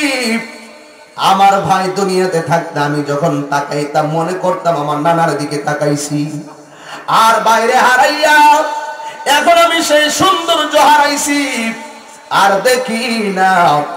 তোমারে কেন আমি যাইতে নিষেধ করি জানোনি? কারণ তোমার কণ্ঠটা পৃথিবীর কারো কণ্ঠের সঙ্গে মিলে না। তোমার কণ্ঠটা শুনতে ডাইরেক্ট আমার মদিনার নানার মতো শোনা যায়। আল্লাহু আকবার! হে আলী আকবর, তুমি যদি চলে যাও, কার কণ্ঠ শুই না আমি নানার কণ্ঠের দাগ নিবাবো। এবার আলী আকবর ডাক দিয়ে কয়, বাবা আপনি যদি না করেন মদিনার নবী কষ্ট পাবে, আমার বিদায় দেন, আমি যাব কারবালার ময়দানে। কারবালার করুণ কাহিনী কেমনে বলা যায়, কারবালার নবীর আওলাদ শহীদ করলো, নবীর আওলাদ শহীদ করলো নিষ্ঠুরে যে দায় কারবালার কো কেমনে বলা যায় কারবালার কো রুন কাহিনী। আরে ওই আলী আকবরকে তার বাবা ডাক দিয়া বলেন, আলী আকবর তুমি যাইবা কোনো অসুবিধা নাই, তবে আমার কাছে বইলা যাও, যাওয়ার সময় আমারে বারবার ফিরে তাকাইয়া আব্বা কইয়া ডাক দিবা। তোমার ডাকটা শুনে আমার নানার ডাকের খোদার নিবারণ করব। তুমি জানো আমার নানা নাই, আমার ভাই নাই, তুমি আমার ডাক দিলে আমার নানার কণ্ঠের আওয়াজের ধার বুঝি। এবার ইমামে আলী আকবর হাতের মধ্যে তলোয়ারটা লইয়া যেই মাত্র রওনা দিল, একটু সামনে যাইয়া পিছনে বারে ফিরে তাকাইল, বলতেছি আবি, হে আমার বাবা, আমি আবার আপনার কাছে আসবো, টেনশন করিয়েন না। এই কথা বললাম আলী আকবর যখন যুদ্ধের ময়দানে গেল, বিয়াদবরা ইমামে হুসাইনের সন্তান মনে কইরা উনার বিষ খোলার ডালতে যাইয়া বাবার হুসাইনরে পাই নাই, সন্তানরে মারবার লাগা পাগল হয়ে গেছে। আপনারা সবাই বলেন আলী আকবর গাহের মধ্যে কি গাহের জোর না বেলায়েতের জোর? হাতের মধ্যে তলোয়ার লইয়া কেমন বাবার কেমন সন্তান, হাতের মধ্যে তলোয়ারটা লইয়া এবার তিনি যুদ্ধ শুরু করলেন রে বাবা। একটা বিয়াদব আইসা ওই নবীর কণ্ঠের মতো তো তার কণ্ঠ শোনা যায়, কণ্ঠনালী বরাবর একটা তীর মাইরা দিছে, কণ্ঠটারে বরাবর ছিদ্র বানাইয়া ফালাইছে। ইমামে আলী আকবর মাটিতে পড়ে গেছে।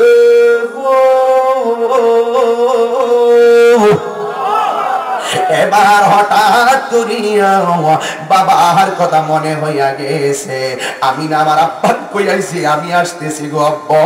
এবার দৌড়াইয়া বাবার কাছে গেছে, যাইয়া ডাক দিয়া কই বাবা গো, আমার ওয়াদা রক্ষা করেছি, আমি বলেছিলাম আমি আবার তোমার কাছে আসব, আমি তোমার কাছে এসেছি গো বাবা। এবার হুসাইন ডাক দিয়া বলে আলী আকবর, আলী আকবর তুমি যাওয়ার সময় আমারে সুন্দর করে বাবা ডাক দিছো, এখন দেখতেছি অর্ধেকটা বাবা ডাক বের হয়ে যায় শ্বাসের সাথে, কারণটা কি? ইমাম আলী আকবরকে বাবা হুরা আমার মনে করছে আমার কণ্ঠ যে নবীর মতো, এই জন্য তারা আমার কণ্ঠের মধ্যে আঘাত কইরা কণ্ঠ নারীরা ছিদ্র কইরা দিছে। এই জন্য আমি যখন তোমার বাবা কইয়া ডাক দে, অর্ধেকটা শ্বাস আমার কণ্ঠ নালী দিয়া বের হয়ে যায়। আব্বা গো, আমি আবার যুদ্ধে চলে যাব, আমি ওয়াদা করছিলাম আমি আবার আসবো, তাই আমি আপনার কাছে এসেছি গো বাবা। ও আব্বা, যাওয়ার আগে তোমার কাছে আমি একটা জিনিস চাই, দিবানি? ইমাম হুসাইন কয় যুদ্ধের ময়দানে আমি তোমারে কি দিমু? আলী আকবর ডাক দিয়ে কয় বাবা গো, আমি তোমার সম্পদের ভাগ চাইতাম না, এমন কিছু চাইতাম না, আমি একটা জিনিস চাই, তুমি আমারে দিবানি? ডাক দিয়ে বলে গো, হ্যাঁ যুবক, ডাক দিয়া বলে বাবা আমি আপনার কাছে এক ফোঁটা পানি চাই, পানি। আপনারা বলেন পানির অপর নাম কি? আরো জোরে বলো, পানির অপর নাম কি? এ আমার বন্ধু ইমাম হুসাইন কয় আমি কেমন বাপ হইলাম, আমার সন্তানরে এক ফোঁটা পানি দেওয়ার ক্ষমতা নাই, মস্কের পানি শুকাইয়া গেছে রে বাবা, নদীর পানিতে বেষ্টনী দিয়া রাখছে, আমি পানি থাকার পরেও আমি পানি আনতে পারি নাই। এই কথা বলার পর ওই মুহূর্তে ইমাম হুসাইন বলে আলী আকবর চিন্তা করো না, আমি তোমারে পানি দিতেছি, তুমি সুন্দর করে মাটির মধ্যে শুইয়া যাও। এবার গলার ছিদ্র লইয়া রক্তাক্ত অবস্থায় নিদারুণ তৃষ্ণা নিবানোর জন্য পানির প্রত্যাশায় মাটির মধ্যে শুইয়া মুখটারে হা কইরা অপেক্ষমান। এখন পানিটা কোথায় থেকে দিবে? ঘরের মধ্যে পানি নাই, মস্কের ভিতরে পানি নাই, ফুরাতের পানি বন্ধ করে রাখছি, কিন্তু দেখেন হুসাইনের কি কাজ কারবার, আমি কেমনে বরদাস্ত করতাম, কেমনে বুকটা ফাইটটা যায়। যেই নবী না হইলে ফুরাতের পানি হইতো না রে বন্ধু। এই নবীর আওলাদের জন্য তোরা পানি বন্ধ করলি। এই মুহূর্তে যদি কারবালা হইতো, এই মুহূর্তে যদি কারবালা হইতো, আমরা এই আনোয়ার মানুষ বিমানদা ভাড়া কইরা বাংলার জমিনের পানি ইমামে আলী মুকামের মস্কের ভিতরে দিয়ে দিতাম। কথা বলেন ঠিক কিনা?